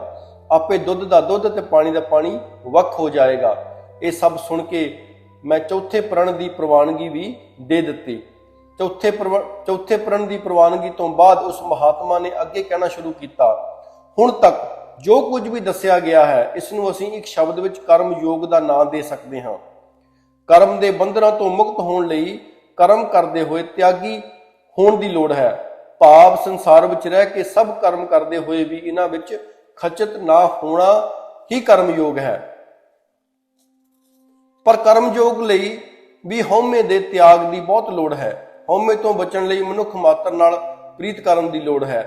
ਇਸੇ ਸੱਚਾਈ ਨੂੰ ਸਾਹਮਣੇ ਰੱਖ ਕੇ ਹੀ ਇਸ ਮਹਾਤਮਾ ਨੇ ਇਹਨਾਂ ਪ੍ਰਣਾਂ ਨੂੰ ਜ਼ਰੂਰੀ ਦੱਸਿਆ ਹੈ ਕਿ ਤਨ, ਮਨ, ਧਨ ਨੂੰ ਪ੍ਰਭੂ ਪਰਮਾਤਮਾ ਦਾ ਸਮਝਣਾ, ਕਿਸੇ ਦੇ ਜਾਤ ਪਾਤ ਦੇ ਵਰਣ ਆਦਿ ਤੇ ਘਿਰਣਾ ਨਹੀਂ ਕਰਨੀ, ਕਿਸੇ ਦੇ ਖਾਣ ਪੀਣ ਪਹਿਨਣ ਉੱਤੇ ਫਜ਼ੂਲ ਦੀ ਨਫ਼ਰਤ ਨਹੀਂ ਕਰਨੀ ਅਤੇ ਹਰ ਪ੍ਰਕਾਰ ਦੇ ਹਉਮੈ ਤੋਂ ਰਹਿਤ ਹੋ ਕੇ ਕਰਮ ਕਰਦੇ ਜਾਣਾ, ਭਾਵ ਸਮਾਜ ਦਾ ਇੱਕ ਅਟੁੱਟ ਅੰਗ ਬਣ ਕੇ ਇਸ ਦੇ ਕਲਿਆਣ ਲਈ ਆਪਣਾ ਆਪ ਅਰਪਣ ਕਰਕੇ ਨਿਸ਼ਚੈ ਹੀ ਅਸੀਂ ਜੀਵਨ ਮੁਕਤੀ ਦਾ ਆਨੰਦ ਲੈ ਸਕਦੇ ਹਾਂ। ਮੈਂ ਉਹਨਾਂ ਦੇ ਇਸ ਲੰਬੇ ਚੌੜੇ ਭਾਸ਼ਣ ਤੇ ਸਟਪਟਾ ਜਿਹਾ ਗਿਆ ਤੇ ਵਿੱਚੋਂ ਹੀ ਟੋਕਦੇ ਹੋਏ ਕਿਹਾ, ਤੁਸੀਂ ਤੇ ਪਰਮਾਤਮਾ ਦੇ ਗਿਆਨ ਦੀ ਗੱਲ ਕਰ ਰਹੇ ਸੀ, ਪਰ ਪਤਾ ਨਹੀਂ ਕਿਉਂ ਇੱਧਰ ਉੱਧਰ ਦੀਆਂ ਗੱਲਾਂ ਵਿੱਚ ਹੀ ਉਲਝਾ ਰਹੇ ਹੋ। ਉਹ ਮਹਾਤਮਾ ਮੇਰੀ ਉਤਸੁਕਤਾ ਨੂੰ ਵੇਖ ਕੇ ਫਰਮਾਉਣ ਲੱਗੇ, ਠੀਕ ਹੈ, ਹੁਣ ਤੁਸੀਂ ਤਿਆਰ ਹੋ ਜਾਓ ਤੇ ਆਪਣੇ ਧਿਆਨ ਨੂੰ ਸਾਰੇ ਪਾਸਿਓਂ ਮੋੜ ਕੇ ਮੇਰੇ ਵੱਲ ਲਗਾਓ ਤੇ ਜੋ ਕੁਝ ਮੈਂ ਕਹਿਣ ਲੱਗਾ ਹਾਂ ਧਿਆਨ ਨਾਲ ਸੁਣੋ।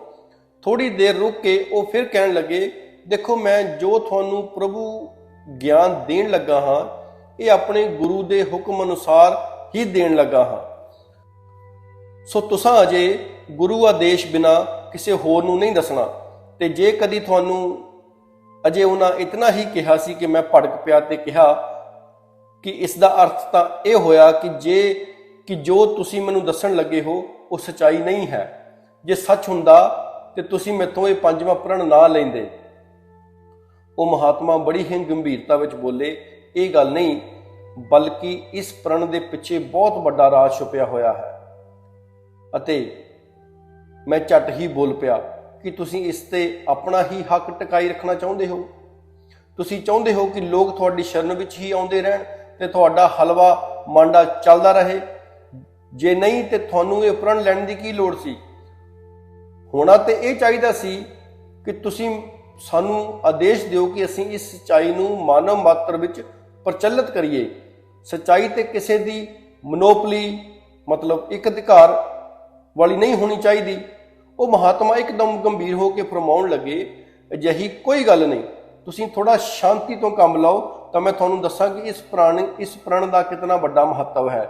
ਪਰ ਤੁਸੀਂ ਹੋ ਕਿ ਪੂਰੀ ਗੱਲ ਸੁਣੇ ਬਿਨਾਂ ਹੀ ਭੜਕ ਪੈਂਦੇ ਹੋ। ਖੈਰ, ਮੈਂ ਚੁੱਪ ਕਰਕੇ ਬੈਠ ਗਿਆ ਤੇ ਉਹਨਾਂ ਕਹਿਣਾ ਸ਼ੁਰੂ ਕੀਤਾ, ਤੁਸੀਂ ਤਾਂ ਸਕੂਲ ਵਿੱਚ ਪੜ੍ਹਾਉਂਦੇ ਹੋ, ਸੋ ਤੁਸੀਂ ਇਹ ਗੱਲ ਚੰਗੀ ਤਰ੍ਹਾਂ ਜਾਣਦੇ ਹੋ ਕਿ ਤੁਸੀਂ ਜਦੋਂ ਆਪਣੀ ਜਮਾਤ ਵਿੱਚ ਬੱਚਿਆਂ ਨੂੰ ਪੜ੍ਹਾਉਂਦੇ ਹੋ ਤਾਂ ਕਈ ਵਾਰ ਇਹ ਹੁੰਦਾ ਕਿ ਤੁਹਾਡੇ ਚੰਗੇ ਪੜ੍ਹਾਉਣ ਦੇ ਢੰਗ ਕਾਰਨ ਸਭ ਬੱਚਿਆਂ ਨੂੰ ਹੀ ਤੁਹਾਡੀ ਸਮਝਾਈ ਹੋਈ ਗੱਲ ਪੂਰਨ ਰੂਪ ਵਿੱਚ ਇੱਕਦਮ ਹੀ ਸਮਝ ਆ ਜਾਂਦੀ ਹੈ। ਪਰ ਜੋ ਸਾਰੇ ਬੱਚੇ ਹੀ ਇਹ ਸੋਚ ਕੇ ਕਿ ਸਾਨੂੰ ਤੇ ਪੂਰੀ ਸਮਝ ਆ ਗਈ ਹੈ ਆਪਣੇ ਘਰ ਜਾ ਕੇ ਇੱਕ ਇੱਕ ਸਕੂਲ ਹੀ ਖੋਲ ਲੈਣ, ਤਾਂ ਤੁਸੀਂ ਅਨੁਮਾਨ ਲਾਓ ਕਿ ਉਹ ਕਿੰਨੇ ਕੁ ਸਫਲ ਹੋਣਗੇ ਤੇ ਉਹਨਾਂ ਬੱਚਿਆਂ ਦਾ ਕੀ ਬਣੇਗਾ ਜੋ ਇਹਨਾਂ ਦੇ ਬਣਾਏ ਸਕੂਲਾਂ ਵਿੱਚ ਪੜ੍ਹਨ ਲਈ ਆਉਣਗੇ। ਪੜ੍ਹਾਉਣ ਜਾਂ ਸਮਝਾਉਣ ਲਈ ਇੱਕ ਵਿਅਕਤੀ ਨੂੰ ਇੱਕ ਗੱਲ ਦਾ ਜਾਣ ਲੈਣਾ ਹੀ ਕਾਫੀ ਨਹੀਂ ਹੁੰਦਾ, ਬਲਕਿ ਉਸ ਨੂੰ ਕਈ ਅਵਸਥਾਵਾਂ ਵਿੱਚੋਂ ਲੰਘਣਾ ਪੈਂਦਾ ਹੈ। ਪੜ੍ਹਾਉਣ ਤੇ ਸਮਝਾਉਣ ਦੀ ਕਲਾ ਸਿੱਖਣ ਲਈ ਟ੍ਰੇਨਿੰਗ ਕੋਰਸ ਕਰਨੇ ਪੈਂਦੇ ਹਨ, ਤਦ ਜਾ ਕੇ ਕੋਈ ਅੱਗੇ ਪੜ੍ਹਾਉਣ ਦੇ ਯੋਗ ਹੋ ਸਕਦਾ ਹੈ। ਪਰ ਜੇ ਕੋਈ ਟ੍ਰੇਨਿੰਗ ਤੋਂ ਬਿਨਾਂ ਹੀ ਇੱਕ ਗੱਲ ਸਮਝਣ ਨਾਲ ਹੀ ਅੱਗੇ ਸਮਝਾਉਣੀ ਸ਼ੁਰੂ ਕਰਦਾ ਹੈ ਤਾਂ ਉਹ ਪੜ੍ਹਨ ਵਾਲੇ ਨੂੰ ਹੀ ਲੈ ਡੁੱਬੇਗਾ।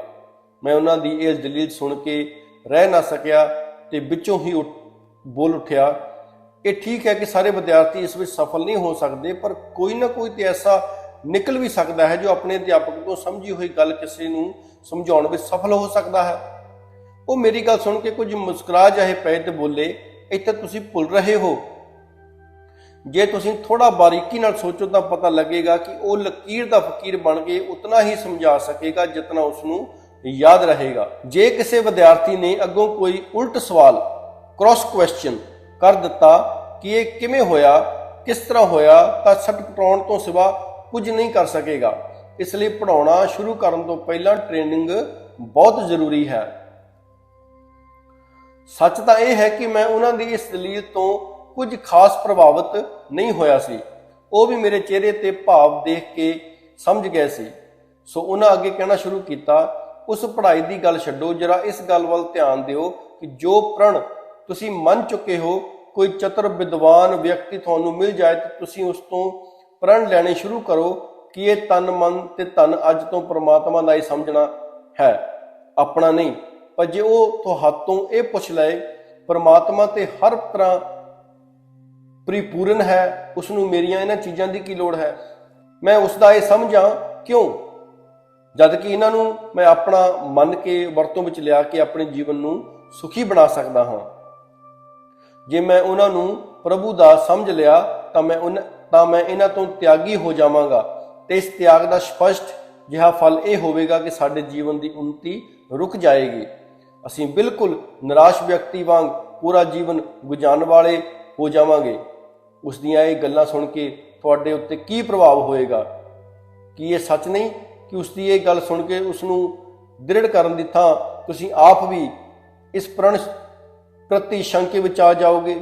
ਸਿੱਟੇ ਵਜੋਂ ਹਮ ਤੋਂ ਡੂਬੇਗੇ ਸਨਮ ਤੁਮਕੋ ਵੀ ਲੈ ਡੂਬेंगे ਦੀ ਹਾਲਤ ਉਜਾਗਰ ਹੋ ਜਾਏਗੀ। ਪਰੰਤੂ ਜੇ ਇਸ ਪ੍ਰਣ ਨੂੰ ਤੁਸੀਂ ਕੇਵਲ ਸਮਝਣ ਲਈ ਨਹੀਂ ਬਲਕਿ ਜੀਵਨ ਵਿੱਚ ਕੁਝ ਚਿਰ ਅਪਣਾ ਵੀ ਚੁੱਕੇ ਹੋਵੋਗੇ ਤਾਂ ਤੁਸੀਂ ਕਦੇ ਵੀ ਕਿਸੇ ਵੀ ਸਵਾਲ ਤੋਂ ਘਬਰਾਓਗੇ ਨਹੀਂ, ਕਿਉਂਕਿ ਇਸ ਪ੍ਰਣ ਦੇ ਹਕੀਕੀ ਗੁਣ ਦੇ ਸਿੱਟੇ ਨੂੰ ਵੀ ਆਪਣੇ ਜੀਵਨ ਵਿੱਚ ਜੀ ਕੇ ਵੇਖ ਚੁੱਕੇ ਹੋ। ਤੁਹਾਨੂੰ ਇਸ ਗੱਲ ਦਾ ਅਹਿਸਾਸ ਹੋ ਚੁੱਕਿਆ ਹੋਵੇਗਾ ਕਿ ਇਸ ਪ੍ਰਣ ਦੇ ਅਪਣਾਉਣ ਨਾਲ ਜੀਵਨ ਦੀ ਉન્નਤੀ ਰੁਕਦੀ ਹੈ ਜਾਂ ਪ੍ਰਭੂ ਦੇ ਨਿਯਮਾਂ ਦਾ ਅਪਮਾਨ ਕਰਕੇ। ਤੁਸੀਂ ਜਦ ਇਸ ਸੱਚਾਈ ਨੂੰ ਆਪਣੇ ਜੀਵਨ ਵਿੱਚ ਸਾਕਾਰ ਕਰ ਲਓਗੇ ਤਾਂ ਤੁਹਾਡਾ ਕਲਿਆਣ ਵੀ ਜ਼ਰੂਰੀ ਹੋਵੇਗਾ। ਤੇ ਜਦ ਇਸ ਦ੍ਰਿੜਤਾ ਤੋਂ ਪਿੱਛੋਂ ਗੁਰੂ ਦੀ ਆਗਿਆ ਮਿਲਣ ਤੇ ਇਹੀ ਸੱਚਾਈ ਕਿਸੇ ਹੋਰ ਨੂੰ ਦ੍ਰਿੜ ਕਰਵਾਓਗੇ ਤਾਂ ਉਹ ਵੀ ਨਿਸ਼ਚੈ ਹੀ ਇਸ ਗੱਲ ਨੂੰ ਸਮਝ ਕੇ ਇੱਕ ਸਦੀਵੀ ਸੁੱਖ ਦਾ ਅਨੁਭਵ ਕਰੇਗਾ ਤੇ ਤੁਸੀਂ ਵੀ ਹਕੀਕੀ ਆਨੰਦ ਦਾ ਲਾਭ ਲਓਗੇ। ਥੋੜਾ ਰੁਕ ਕੇ ਤੇ ਪਤਾ ਨਹੀਂ ਕੀ ਸੋਚ ਕੇ ਉਹਨਾਂ ਫਿਰ ਕਹਿਣਾ ਸ਼ੁਰੂ ਕੀਤਾ, ਅਗਿਆਨਤਾ ਇੱਕ ਰੋਗ ਹੈ। ਗੁਰੂ ਡਾਕਟਰ ਰੂਪ ਹੋ ਕੇ ਆਪਣੀ ਗਿਆਨ ਸ਼ਕਤੀ ਨਾਲ ਇਸ ਰੋਗ ਦਾ ਨਾਸ਼ ਕਰਦਾ ਹੈ। ਥੋੜੀ ਦੇਰ ਲਈ ਮੰਨ ਲਓ ਕਿ ਇੱਕ ਰੋਗੀ ਕਿਸੇ ਡਾਕਟਰ ਕੋਲ ਇਲਾਜ ਲਈ ਗਿਆ ਤੇ ਉਸ ਡਾਕਟਰ ਦੇ ਪੂਰੇ ਇਲਾਜ ਕਾਰਨ ਠੀਕ ਹੋ ਗਿਆ। ਹੁਣ ਤੁਸੀਂ ਜਰਾ ਸੋਚ ਤੋਂ ਕੰਮ ਲਓ ਕਿ ਜੇ ਉਹੀ ਸੱਜਣ ਆਪਣਾ ਰੋਗ ਗਵਾਉਣ ਤੋਂ ਬਾਅਦ ਆਪਣੇ ਘਰ ਜਾ ਕੇ ਹਸਪਤਾਲ ਜਾਂ ਡਿਸਪੈਂਸਰੀ ਹੀ ਖੋਲ ਬਏ ਤਾਂ ਕੀ ਉਹ ਇੱਕ ਸਿਆਣਾ ਡਾਕਟਰ ਸਿੱਧ ਹੋ ਸਕੇਗਾ? ਹਾਂ, ਇਸ ਦੇ ਉਲਟ ਇਹ ਤੇ ਹੋ ਸਕਦਾ ਹੈ ਕਿ ਉਹ ਰੋਗੀ ਠੀਕ ਹੋਣ ਤੇ ਉਸ ਡਾਕਟਰ ਦਾ ਯਸ਼ ਕਰਨ ਲੱਗ ਪਏ।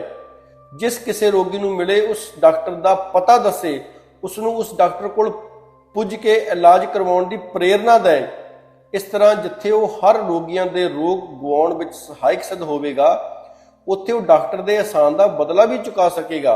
ਥੋੜਾ ਰੁਕ ਕੇ ਉਹ ਫਿਰ ਬੋਲੇ, ਉਂਝ ਵੀ ਸਾਨੂੰ ਜਿਸ ਕਿਸੇ ਤੋਂ ਜੇ ਕੋਈ ਵਸਤੂ ਮਿਲਦੀ ਹੋਵੇ ਉਸ ਦੀ ਆਗਿਆ ਨਾਲ ਹੀ ਜਾਂ ਉਸ ਤੋਂ ਪੁੱਛ ਕੇ ਹੀ ਅੱਗੇ ਵੰਡਣੀ ਚਾਹੀਦੀ ਹੈ।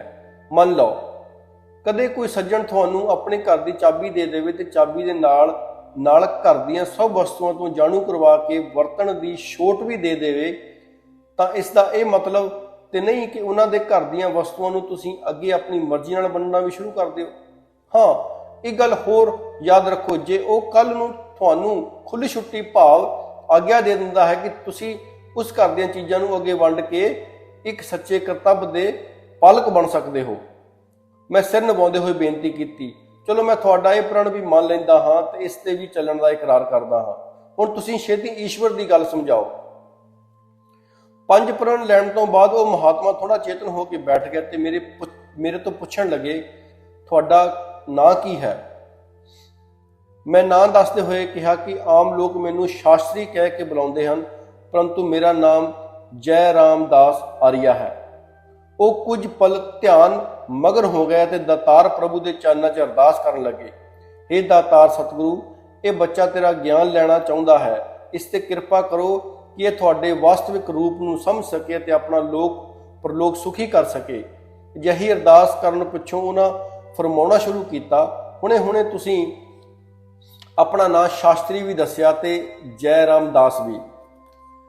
ਜੇ ਕੋਈ ਸੱਜਣ ਤੁਹਾਨੂੰ ਇਹਨਾਂ ਦੋਹਾਂ ਨਾਵਾਂ ਨਾਲ ਹੀ ਬੁਲਾਉਂਦਾ ਰਹੇ, ਯਾਦ ਕਰਦਾ ਰਹੇ, ਪਰ ਤੁਹਾਡੇ ਜਾਣੂ ਨਾ ਹੋਵੇ, ਤੁਸੀਂ ਹੀ ਦੱਸੋ ਤੁਹਾਨੂੰ ਕੀ ਲਾਭ ਹੋ ਸਕਦਾ ਹੈ।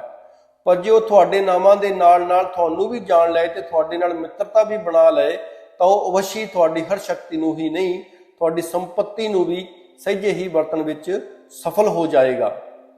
ਸੋ ਮੈਂ ਹੁਣ ਤੁਹਾਨੂੰ ਇਸ ਪਰਮ ਪਿਤਾ ਪਰਮਾਤਮਾ ਦੀ ਮਹਿਸੂਸੀਅਤ ਕਰਾਉਣ ਲੱਗਾ ਹਾਂ, ਜਿਸ ਦਾ ਅੱਜ ਤੱਕ ਤੁਸੀਂ ਕਈ ਨਾਵਾਂ ਨਾਲ ਸਿਮਰਨ ਕਰਦੇ ਆ ਰਹੇ ਹੋ, ਪਰ ਤੁਹਾਨੂੰ ਉਸ ਨਾਲ ਕੋਈ ਵਿਸ਼ੇਸ਼ ਲਾਭ ਨਹੀਂ ਹੋਇਆ, ਕਿਉਂਕਿ ਪਾਣੀ ਪਾਣੀ ਕਹਿਣ ਨਾਲ ਕਦੀ ਕਿਸੇ ਦੀ ਪਿਆਸ ਨਹੀਂ ਬੁਝਦੀ ਤੇ ਰੋਟੀ ਰੋਟੀ ਕਰਨ ਨਾਲ ਕਦੇ ਕਿਸੇ ਦੀ ਭੁੱਖ ਮਿਟਣੀ ਅਸੰਭਵ ਹੈ।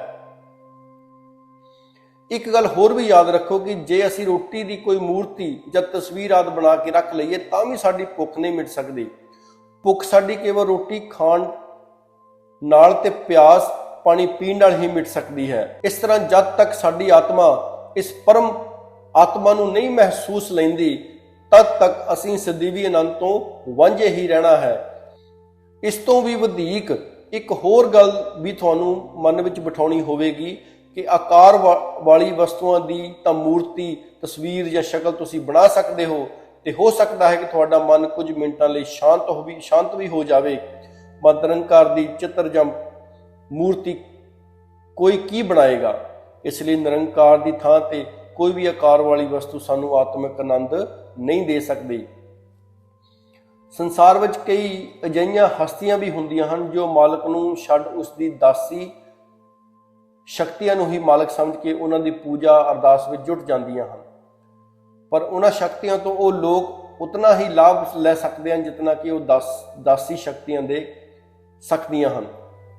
ਉਹ ਲੋਕ ਭੁੱਲ ਜਾਂਦੇ ਹਨ ਕਿ ਜੋ ਆਪ ਹੀ ਕਿਸੇ ਗੋਚਰੇ ਹੋਣ, ਉਹ ਕਿਸੇ ਦਾ ਕੀ ਸਹਾਰਾ ਬਣ ਸਕਦੀਆਂ ਹਨ।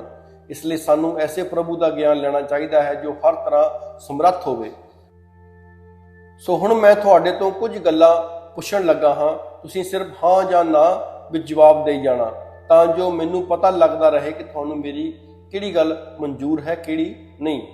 ਇਹ ਸੁਣ ਕੇ ਮੈਂ ਕੇਂਦਰਿਤ ਮਨ ਹੋ ਕੇ ਤੇ ਉਹਨਾਂ ਦੇ ਚਿਹਰੇ ਤੇ ਨਜ਼ਰਾਂ ਜਮਾ ਕੇ ਬੈਠ ਗਿਆ। ਉਹ ਵੀ ਥੋੜਾ ਹੋਰ ਸਾਵਧਾਨ ਹੋ ਕੇ ਇੰਜ ਫਰਮਾਉਣ ਲੱਗੇ, ਤੁਸੀਂ ਜਾਣਦੇ ਹੀ ਹੋ ਕਿ ਇੱਕ ਸ੍ਰਿਸ਼ਟੀ ਹੈ ਤੇ ਇੱਕ ਸ੍ਰਿਸ਼ਟੀ ਬਣਾਉਣ ਵਾਲਾ, ਇੱਕ ਰਚਨਾ ਹੈ ਤੇ ਇੱਕ ਰਚਨਾ ਦਾ ਨਿਰਮਾਤਾ।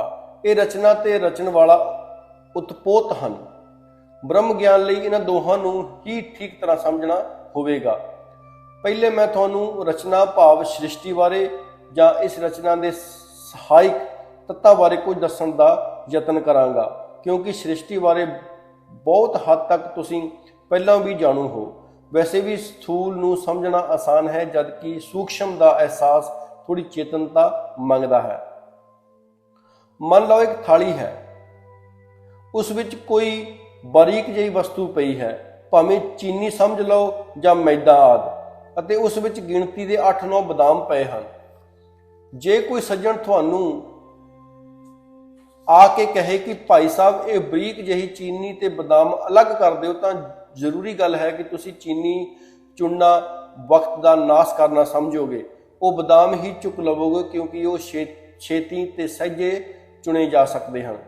ਇਸ ਨਾਲ ਤੁਹਾਡੀ ਸ਼ਕਤੀ ਤੇ ਸਮਾਂ ਵੀ ਬਚ ਗਿਆ ਤੇ ਉਸ ਸੱਜਣ ਦਾ ਕੰਮ ਵੀ ਬਣ ਗਿਆ ਅਤੇ ਦੋਵੇਂ ਵਸਤੂਆਂ ਵੀ ਵੱਖ-ਵੱਖ ਹੋ ਗਈਆਂ। ਸੋ ਇਸ ਤਰ੍ਹਾਂ ਇਹ ਨਿਰੰਕਾਰ ਪਰਮਾਤਮਾ ਜੋ ਸੂਖਸ਼ਮ ਤੋਂ ਵੀ ਸੂਖਸ਼ਮ ਹੈ, ਇਸ ਨੂੰ ਦਰਸਾਉਣ ਦੀ ਥਾਂ ਮੈਂ ਪਹਿਲਾਂ ਤੁਹਾਨੂੰ ਇਸ ਦੇ ਵਿੱਚ ਰਚੀ ਹੋਈ ਰਚਨਾ ਨੂੰ ਵੱਖ ਕਰਕੇ ਦੱਸਣ ਲੱਗਾ ਹਾਂ, ਤਾਂ ਜੋ ਫਿਰ ਬਾਕੀ ਬਚੇ ਨਿਰੰਕਾਰ ਨੂੰ ਤੁਸੀਂ ਸਹਿਜੇ ਹੀ ਸਮਝ ਸਕੋ। ਆਪਣੀ ਗੱਲ ਨੂੰ ਜਾਰੀ ਰੱਖਦੇ ਹੋਏ ਉਹ ਅੱਗੇ ਬੋਲੇ, ਤੁਸੀਂ ਉੱਪਰ ਵੇਖਦੇ ਹੋ ਸੂਰਜ, ਚੰਨ ਅਤੇ ਸਿਤਾਰੇ ਹਨ। ਤੁਸੀਂ ਇਹਨਾਂ ਤਿੰਨਾਂ ਨੂੰ ਈਸ਼ਵਰ ਮੰਨਦੇ ਹੋ ਕਿ ਈਸ਼ਵਰ ਦੀ ਰਚਨਾ। ਮੈਂ ਬੜੇ ਹੀ ਸਹਿਜ ਭਾਵ ਨਾਲ ਬੇਨਤੀ ਕੀਤੀ ਕਿ ਇਹ ਭਗਵਾਨ ਪ੍ਰਭੂ ਦੀ ਰਚਨਾ ਹਨ, ਤਾਂ ਉਹਨਾਂ ਬੜੀ ਚਤਰਤਾ ਨਾਲ ਪੁੱਛਿਆ, ਤੁਹਾਨੂੰ ਇਹਨਾਂ ਨੂੰ ਈਸ਼ਵਰ ਮੰਨਣ ਵਿੱਚ ਕੀ ਇਤਰਾਜ਼ ਹੈ? ਮੈਂ ਦੱਸਿਆ ਕਿ ਇਹਨਾਂ ਵਿੱਚ ਉਹ ਗੁਣ ਨਹੀਂ ਜੋ ਭਗਵਾਨ ਵਿੱਚ ਹੁੰਦੇ ਹਨ। ਭਗਵਾਨ ਵਿੱਚ ਕੀ ਗੁਣ ਹਨ? ਉਹਨਾਂ ਦਾ ਅਗਲਾ ਪ੍ਰਸ਼ਨ ਸੀ, ਭਗਵਾਨ ਅਜ਼ਰ ਅਮਰ ਅਬਿਨਾਸ਼ੀ ਸਰਵ ਵਿਆਪੀ ਸਰਵ ਸ਼ਕਤੀਮਾਨ ਅਡੋਲ ਅਚਲ ਅਜਨਮਾ ਹੁੰਦਾ ਹੈ। ਕੱਟਿਆ ਨਹੀਂ ਜਾ ਸਕਦਾ, ਮੈਲਾ ਨਹੀਂ ਹੋ ਸਕਦਾ, ਵਾਧਾ ਘਟਦਾ ਨਹੀਂ। ਮੈਂ ਉੱਤਰ ਦਿੱਤਾ, ਪਰ ਕਿਉਂ? ਉਹਨਾਂ ਫਿਰ ਪੁੱਛਿਆ, ਇਸ ਲਈ ਕਿ ਜੇ ਈਸ਼ਵਰ ਅਜਿਹਾ ਨਾ ਹੋਵੇ ਤਾਂ ਜਿਸ ਮੁਕਤੀ ਭਾਵ ਸਦੀਵੀ ਆਨੰਦ ਦੀ ਕਾਮਨਾ ਲਈ ਅਸੀਂ ਉਸ ਦੀ ਉਸਤਤ ਤੇ ਉਪਾਸਨਾ ਕਰਨਾ ਚਾਹੁੰਦੇ ਹਾਂ, ਉਹ ਸਾਨੂੰ ਨਹੀਂ ਮਿਲ ਸਕੇਗੀ। ਜੋ ਖੁਦ ਹੀ ਵਿਕਾਰੀ ਹੈ ਅਤੇ ਪਰਿਵਰਤਨਸ਼ੀਲ ਹੈ, ਉਹ ਸਾਨੂੰ ਕਿਵੇਂ ਅਡੋਲ ਬਣਾ ਸਕਦਾ ਹੈ? ਇਹ ਇੱਕ ਮਨੋਵਿਗਿਆਨਕ ਸੱਚਾਈ ਹੈ ਕਿ ਜਿਸ ਵਸਤੂ ਦਾ ਅਸੀਂ ਧਿਆਨ ਧਰਾਂਗੇ, ਅੰਤ ਸਮੇਂ ਉਸੇ ਰੂਪ ਵਿੱਚ ਹੀ ਪ੍ਰਵੇਸ਼ ਕਰ ਜਾਵਾਂਗੇ। ਇਸ ਲਈ ਇਹ ਸੂਰਜ, ਚੰਦ ਤੇ ਸਿਤਾਰੇ ਕਦੀ ਵੀ ਈਸ਼ਵਰ ਨਹੀਂ ਹੋ ਸਕਦੇ, ਅਤੇ ਜੋ ਇਹਨਾਂ ਦੀ ਪੂਜਾ ਅਰਚਨਾ ਕਰਨਗੇ ਉਹ ਨਿਸ਼ਚੈ ਹੀ ਇਹਨਾਂ ਵਾਂਗ ਭਟਕਦੇ ਚੱਕਰ ਹੀ ਲਾਉਂਦੇ ਰਹਿਣਗੇ। ਮੇਰੇ ਇਸ ਉੱਤਰ ਤੋਂ ਉਹ ਬਹੁਤ ਹੀ ਪ੍ਰਸੰਨ ਹੋਏ, ਕਿਉਂਕਿ ਇਹੀ ਗੱਲ ਤੇ ਉਹ ਮੈਨੂੰ ਸਮਝਾਉਣਾ ਚਾਹੁੰਦੇ ਸੀ। ਇਤਨਾ ਸੁਣ ਕੇ ਮੈਨੂੰ ਕੁਝ ਕਹਿਣ ਹੀ ਲੱਗੇ ਸੀ ਕਿ ਮੇਰੇ ਅੰਦਰੋਂ ਇੱਕ ਹਉਮੈ ਜਿਹੀ ਜਾਗ ਪਈ, ਜੋ ਮੈਂ ਲੱਖ ਯਤਨ ਕਰਨ ਤੇ ਵੀ ਦਬਾ ਨਾ ਸਕਿਆ ਤੇ ਬੋਲ ਹੀ ਪਿਆ। ਉੱਪਰ ਕੇਵਲ ਸੂਰਜ, ਚੰਦ ਤੇ ਸਿਤਾਰੇ ਨਹੀਂ, ਸਗੋਂ ਇਹੋ ਜਿਹੇ ਲੱਖਾਂ ਹੀ ਗ੍ਰਹਿ ਉੱਪਰ ਹੋਰ ਵੀ ਹਨ ਜਿਨ੍ਹਾਂ ਦਾ ਸਾਨੂੰ ਅੱਜ ਵੀ ਪੂਰਨ ਗਿਆਨ ਨਹੀਂ। ਗੁਰੂ ਨਾਨਕ ਦੇਵ ਜੀ ਨੇ ਸ਼ਾਇਦ ਸਮਾਧੀ ਅਵਸਥਾ ਵਿੱਚ ਹੀ ਇਹਨਾਂ ਦਾ ਅਹਿਸਾਸ ਕੀਤਾ ਸੀ। ਤਦ ਹੀ ਤੇ ਉਹਨਾਂ ਲਿਖਿਆ ਕਿ ਲੱਖ ਆਕਾਸ਼ਾਂ ਆਕਾਸ਼, ਲੱਖ ਪਾਤਾਲਾਂ ਪਾਤਾਲ। ਸੋਲਰ ਸਿਸਟਮ ਨੂੰ ਪੜ੍ਹਨ ਤੇ ਉਹਨਾਂ ਵਿੱਚੋਂ ਹੀ ਟੋਕਦੇ ਹੋਏ ਕਿਹਾ, ਤੁਸੀਂ ਇਹੀ ਕਹਿਣਾ ਚਾਹੁੰਦੇ ਹੋ ਕਿ ਨਾ ਉੱਪਰ ਕੇਵਲ ਦਿਸਣ ਵਾਲੇ ਚੰਨ, ਸੂਰਜ ਤੇ ਸਿਤਾਰੇ ਹਨ, ਪਰ ਲੱਖਾਂ ਗ੍ਰਹਿ ਉਪਗ੍ਰਹਿ ਅਜੇ ਵੀ ਹਨ ਜੋ ਸਾਨੂੰ ਨਜ਼ਰ ਨਹੀਂ ਆਉਂਦੇ। ਉੱਪਰ ਭਾਵੇਂ ਕਿਤਨੇ ਹੀ ਗ੍ਰਹਿ ਜਾਂ ਉਪਗ੍ਰਹਿ ਹੋਣ, ਸਾਰੇ ਹੀ ਪਰਿਵਰਤਨਸ਼ੀਲ ਹਨ। ਜੇ ਵਿਗਿਆਨ ਦੀ ਨਿਗਾਹ ਨਾਲ ਵੇਖਿਆ ਜਾਏ ਤਾਂ ਸੂਰਜ ਤੇ ਚੰਨ ਵੀ ਇੱਕ ਕਿਸਮ ਦੇ ਸਿਤਾਰੇ ਹੀ ਹਨ ਜਾਂ ਗ੍ਰਹਿ ਉਪਗ੍ਰਹਿ ਹੀ ਹਨ, ਇੱਕ ਹੋਰ ਸਿਤਾਰਿਆਂ ਤੋਂ ਅਸਲੋਂ ਵੱਡੇ ਨਹੀਂ। ਬ੍ਰਹਿਮੰਡ ਵਿੱਚ ਕਈ ਹੋਰ ਅਜਿਹੇ ਸਿਤਾਰੇ ਹਨ ਜੋ ਸੂਰਜ ਤੋਂ ਲੱਖਾਂ ਗੁਣਾ ਵੱਡੇ ਹਨ, ਪਰ ਧਰਤੀ ਤੋਂ ਬਹੁਤ ਦੂਰ ਹੋਣ ਕਰਕੇ ਜਾਂ ਤੇ ਸਾਨੂੰ ਦਿਸਦੇ ਨਹੀਂ ਜਾਂ ਬਹੁਤੇ ਹੀ ਛੋਟੇ ਦਿਸਦੇ ਹਨ। ਇਹ ਸਭ ਸੱਤ ਹੋਣ ਤੇ ਵੀ ਨਹੀਂ ਝੁਠਲਾਇਆ ਜਾ ਸਕਦਾ ਕਿ ਇੱਕ ਸਧਾਰਨ ਜਿਗਿਆਸੂ ਨੂੰ ਉੱਪਰ ਕੇਵਲ ਸੂਰਜ, ਚੰਦ ਤੇ ਸਿਤਾਰੇ ਹੀ ਨਜ਼ਰ ਆਉਣਗੇ। ਤੁਸੀਂ ਇਸ ਗੱਲ ਨੂੰ ਇਸ ਤਰ੍ਹਾਂ ਸਮਝਣ ਦੀ ਕੋਸ਼ਿਸ਼ ਕਰੋ ਕਿ ਕਿਸੇ ਵਿਸ਼ੇ ਦੀ ਪੂਰੀ ਜਾਣਕਾਰੀ ਲਈ ਉਸ ਨੂੰ ਕਈ ਭਾਗਾਂ ਵਿੱਚ ਵੰਡਿਆ ਜਾਂਦਾ ਹੈ। ਕਿਸੇ ਵਿਸ਼ੇਸ਼ ਦਾ ਭਾਗ ਵਿੱਚ ਹੀ ਪੂਰਨ ਵਰਣਨ ਕੀਤਾ ਜਾਂਦਾ ਹੈ। ਤਾਂਹੀਓ ਸਾਡੇ ਸਤਿਗੁਰੂ ਨੇ ਇਸ ਵਿਸ਼ੇ ਨੂੰ ਸਰਲਤਾ ਨਾਲ ਸਮਝਾਉਣ ਲਈ ਉੱਪਰ ਦੇ ਚਾਨਣ ਮੁਨਾਰੇ ਦੀ ਅਗਵਾਈ ਕਰਨ ਵਾਲੇ ਇਹਨਾਂ ਤਿੰਨਾਂ ਗ੍ਰਹਿਾਂ ਦੇ ਨਾਮ ਦੱਸ ਕੇ ਜਨ ਸਾਧਾਰਨ ਲਈ ਅੱਗੇ ਵਧਣ ਦਾ ਰਾਹ ਖੋਲ ਦਿੱਤਾ ਹੈ। ਵਰਨਾ ਤੁਸੀਂ ਸੋਚੋ ਕਿ ਇਹਨਾਂ ਗ੍ਰਹਿ ਜਾਂ ਉਪਗ੍ਰਹਿਾਂ ਦੀ ਵਿਆਖਿਆ ਜੋ ਹੁਣ ਤੱਕ ਕੀਤੀ ਗਈ ਹੈ ਕਿ ਇਹ ਪੂਰਨ ਹੈ, ਕਦੇ ਵੀ ਨਹੀਂ। ਬਲਕਿ ਕਰੋੜਾਂ ਹੀ ਵਿਦਵਾਨ ਕਰੋੜਾਂ ਹੀ ਪੁਸਤਕਾਂ ਲਿਖ ਕੇ ਵੀ ਇਹਨਾਂ ਦਾ ਤੁੱਛ ਜਿਹਾ ਵਰਣਨ ਵੀ ਨਹੀਂ ਕਰ ਸਕੇ। ਸੋ ਇਤਨਾ ਹੀ ਯਾਦ ਰੱਖਣਾ ਕਿ ਇਹ ਸੂਰਜ, ਚੰਦ ਤੇ ਸਿਤਾਰੇ ਆ ਚਾਨਣ ਪੁੰਜ ਹਨ, ਤੇ ਇਹ ਕਿਤਨੇ ਵੀ ਸ਼ਕਤੀਸ਼ਾਲੀ ਕਿਉਂ ਨਾ ਹੋਣ, ਈਸ਼ਵਰ ਨਹੀਂ ਹੋ ਸਕਦੇ, ਕਿਉਂਕਿ ਇਹ ਸਭ ਪਰਿਵਰਤਨ ਦੇ ਚੱਕਰ ਵਿੱਚ ਬੁਰੀ ਤਰ੍ਹਾਂ ਫਸੇ ਪਏ ਹਨ। ਇਹ ਸੁਣ ਕੇ ਮੈਂ ਚੁੱਪ ਕਰਕੇ ਬੈਠ ਗਿਆ ਤੇ ਅੱਗੋਂ ਜੋ ਕੁਝ ਉਹ ਦੱਸਣ ਲੱਗੇ ਉਸ ਵੱਲ ਧਿਆਨ ਦੇਣ ਦਾ ਯਤਨ ਕਰਨ ਲੱਗਾ। ਉਸ ਮਹਾਤਮਾ ਨੇ ਮੈਨੂੰ ਸਮਝਾ ਦਿੱਤਾ ਅਤੇ ਮੇਰੇ ਤੋਂ ਵੀ ਇਸ ਸੱਚਾਈ ਦੀ ਪ੍ਰਵਾਨਗੀ ਲੈ ਲਈ ਕਿ ਸੂਰਜ, ਚੰਦ ਤੇ ਸਿਤਾਰੇ ਪ੍ਰਭੂ ਪਰਮਾਤਮਾ ਨਹੀਂ, ਕੇਵਲ ਰਚਨਾ ਮਾਤਰ ਹਨ।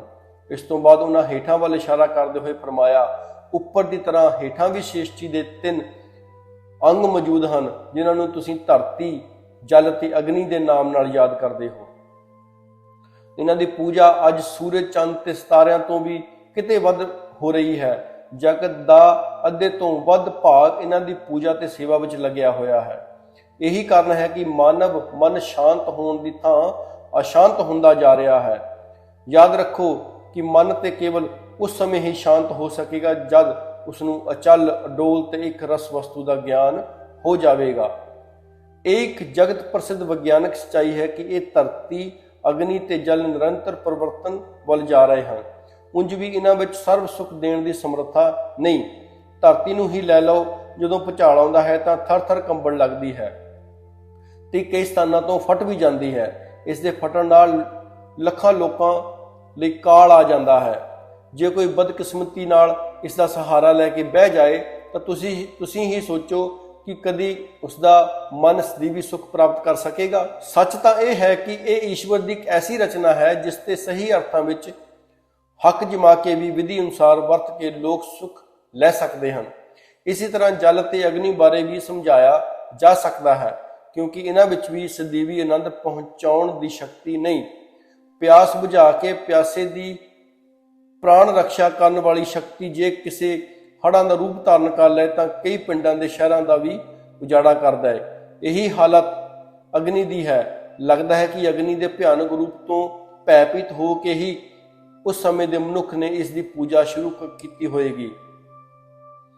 ਅੱਜ ਦੇ ਵਿਗਿਆਨਕ ਉન્નਤੀ ਦੇ ਯੁੱਗ ਵਿੱਚ ਬਹੁਤ ਹੱਦ ਤੱਕ ਇਹਨਾਂ ਸ਼ਕਤੀਆਂ ਦੀ ਭਿਆਨਕ ਤੇ ਕਾਬੂ ਪਾ ਲਿਆ ਗਿਆ ਹੈ।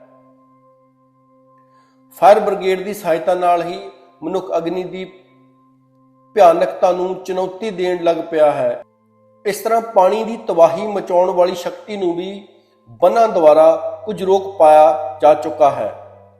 ਇਸ ਤੋਂ ਇਹ ਸਿੱਧ ਹੁੰਦਾ ਹੈ ਕਿ ਇਹ ਵੀ ਈਸ਼ਵਰ ਦੀ ਰਚਨਾ ਮਾਤਰ ਹਨ, ਈਸ਼ਵਰ ਨਹੀਂ। ਤੇ ਜੇ ਮਨੁੱਖ ਚਾਹੇ ਤਾਂ ਆਪਣੀ ਸੂਝ-ਬੂਝ ਵਰਤ ਕੇ ਇਹਨਾਂ ਦੀ ਵਰਤੋਂ ਨਾਲ ਭੌਤਿਕ ਪੱਖੋਂ ਜੀਵਨ ਸੁਖਮਈ ਬਣਾ ਸਕਦਾ ਹੈ। ਉਹਨਾਂ ਦਾ ਇਹ ਲੰਮਾ ਚੌੜਾ ਭਾਸ਼ਣ ਮੇਰੇ ਲਈ ਕੋਈ ਵਿਸ਼ੇਸ਼ ਮਹੱਤਤਾ ਨਹੀਂ ਰੱਖਦਾ ਸੀ, ਕਿਉਂਕਿ ਮੈਂ ਤੇ ਉਹਨਾਂ ਤੋਂ ਵੀ ਵੱਧ ਕਿਤੇ ਇਹਨਾਂ ਨੂੰ ਕੇਵਲ ਪ੍ਰਕਿਰਤੀ ਦੇ ਉਪਕਰਨ ਮਾਤਰ ਮੰਨਦਾ ਸਾਂ ਅਤੇ ਜੋ ਲੋਕ ਇਹਨਾਂ ਦੀ ਈਸ਼ਵਰ ਸਮਝ ਕੇ ਪੂਜਾ ਸੇਵਾ ਕਰਦੇ ਹਨ ਉਹਨਾਂ ਨੂੰ ਕਈ ਵਾਰ ਵੇਦ ਸ਼ਾਸਤਰਾਂ ਦਾ ਹਵਾਲਾ ਦੇ ਕੇ ਮਨਵਾ ਚੁੱਕਾ ਸਾਂ ਕਿ ਮਨੁੱਖ ਜੀਵਨ ਦੇ ਵਿਕਾਸ ਲਈ ਇਹਨਾਂ ਨੂੰ ਵਰਤਣ ਵਿੱਚ ਤਾਂ ਕੋਈ ਹਰਜ ਨਹੀਂ, ਪਰ ਇਹਨਾਂ ਦੀ ਪੂਜਾ ਕਰਨੀ ਯੋਗ ਨਹੀਂ। ਤਾਈਓ ਤੇ ਉਹ ਬੋਲਦੇ ਗਏ ਤੇ ਮੈਂ ਚੁੱਪ ਸਾਦੀ ਬੈਠਾ ਰਿਹਾ, ਜਿਸ ਦਾ ਸਪਸ਼ਟ ਅਰਥ ਸੀ ਕਿ ਇਸ ਵਿਸ਼ੇ ਵਿੱਚ ਉਹਨਾਂ ਦਾ ਹਰ ਸਿਧਾਂਤ ਮੈਨੂੰ ਮਨਜ਼ੂਰ ਸੀ। ਉਹ ਵੀ ਮੇਰੀ ਚੁੱਪ ਤੋਂ ਇਹ ਹਕੀਕਤ ਭਾਂਪ ਚੁੱਕੇ ਸਨ, ਇਸ ਲਈ ਉਹ ਵਿਸ਼ੇ ਨੂੰ ਇੱਥੇ ਹੀ ਛੱਡ ਕੇ ਅੱਗੇ ਫਰਮਾਉਣ ਲੱਗੇ। ਇਸ ਤਰ੍ਹਾਂ ਇੱਥੇ ਦਰਮਿਆਨ ਵਿੱਚ ਵੀ 3 ਸ਼ਕਤੀਆਂ ਹਨ ਜਿਨ੍ਹਾਂ ਨੂੰ ਅਣਜਾਣਪੁਣੇ ਵਿੱਚ ਅਕਸਰ ਲੋਕੀ ਪੂਜ ਰਹੇ ਹਨ। ਇਹਨਾਂ ਵਿੱਚੋਂ ਸਭ ਤੋਂ ਪਹਿਲਾ ਸਥਾਨ ਵਾਯੂ ਦਾ ਹੈ। ਵਾਯੂ ਕਿਉਂਕਿ ਜੀਵਨ ਚੱਕਰ ਨੂੰ ਚਾਲੂ ਰੱਖਣ ਦੀ ਸੰਚਾਲਕ ਹੈ, ਇਸ ਲਈ ਆਮ ਤੌਰ ਤੇ ਲੋਕ ਇਸ ਨੂੰ ਹੀ ਭਗਵਾਨ ਦਾ ਭਾਗ ਸਮਝ ਬੈਠੇ ਹਨ। ਇਸ ਦੀ ਵੀ ਪੂਜਾ ਹੋ ਰਹੀ ਹੈ। ਇਸ ਦਾ ਪ੍ਰਾਣਾਯਾਮ ਆਦਿ ਹੋ ਰਿਹਾ ਹੈ। ਬੇਸ਼ੱਕ ਪ੍ਰਾਣਾਯਾਮ ਕਰਨ ਨਾਲ ਸਿਹਤ ਵਿੱਚ ਤਬਦੀਲੀ ਤੇ ਆਉਂਦੀ ਹੈ, ਉਮਰ ਵਿੱਚ ਵੀ ਵਾਧਾ ਹੁੰਦਾ ਹੈ, ਪਰ ਇਸ ਦਾ ਅਰਥ ਇਹ ਤੇ ਕਦੇ ਨਹੀਂ ਕਿ ਅਸੀਂ ਪ੍ਰਾਣਾਂ ਦੀ ਚਾਲ ਠੀਕ ਨਿਯਮ ਅਨੁਸਾਰ ਰੱਖ ਕੇ ਪਰਮ ਪਿਤਾ ਪਰਮਾਤਮਾ ਦੀ ਭਗਤੀ ਕਰ ਰਹੇ ਹਾਂ। ਉਹਨਾਂ ਦੇ ਇਸ ਵਿਚਾਰ ਨਾਲ ਪਹਿਲਾਂ ਤੇ ਮੈਂ ਸਹਿਮਤ ਨਾ ਹੋਇਆ, ਕਿਉਂਕਿ ਕਈ ਸਾਲਾਂ ਤੋਂ ਲਗਾਤਾਰ ਪ੍ਰਾਣਾਯਾਮ ਦੇ ਲਾਭ ਸੁਣ ਕੇ ਇਹ ਨਿਸ਼ਚੈ ਹੋ ਚੁੱਕਾ ਸੀ ਕਿ ਭਗਤੀ ਭਾਵ ਦਾ ਆਰੰਭ ਪ੍ਰਾਣਾਯਾਮ ਤੋਂ ਹੀ ਹੁੰਦਾ ਹੈ। ਪਰ ਉਹਨਾਂ ਦੇ ਦਲੀਲ ਭਰੇ ਵਿਚਾਰਾਂ ਤੋਂ ਪਿੱਛੋਂ ਮੰਨਣਾ ਪਿਆ ਕਿ ਵਾਯੂ ਤੇ ਹੱਕ ਵੀ ਜੀਵਨ ਲਈ ਉਸੇ ਤਰ੍ਹਾਂ ਹੀ ਲਾਭਦਾਇਕ ਸਾਧਨ ਹਨ ਜਿਸ ਤਰ੍ਹਾਂ ਪ੍ਰਕਿਰਤੀ ਦੇ ਹੋਰ ਉਪਕਰਨਾਂ ਤੇ ਹੱਕ ਜਮਾ ਕੇ ਸੰਭਵ ਹੈ। ਅਗਨੀ ਤੇ ਹੱਕ ਜਮਾ ਕੇ ਵੱਡੇ ਵੱਡੇ ਇੰਜਣਾਂ ਦਾ ਜਨਮ ਹੋਇਆ। ਇਸ ਤਰ੍ਹਾਂ ਵਾਯੂ ਨੂੰ ਵੀ ਆਪਣੇ ਹੱਕ ਵਿੱਚ ਰੱਖ ਕੇ ਜਿੱਥੇ ਜੀਵਨ ਦੇ ਸਵਾਸਾਂ ਦਾ ਲਾਭ ਲਿਆ ਜਾ ਸਕਦਾ ਸੀ, ਉੱਥੇ ਅੱਜ ਵਿਗਿਆਨਕਾਂ ਨੇ ਘਰ ਬੈਠੇ ਹੀ ਮੌਸਮ ਦੀ ਤੀਬਰਤਾ ਨੂੰ ਇਸ ਹੱਦ ਤੱਕ ਸ਼ਾਂਤ ਕਰ ਦਿੱਤਾ ਹੈ ਕਿ ਜਦ ਚਾਹੀਏ ਅਸੀਂ ਪਹਾੜਾਂ ਵਰਗਾ ਆਨੰਦ ਲੈ ਸਕਦੇ ਹਾਂ।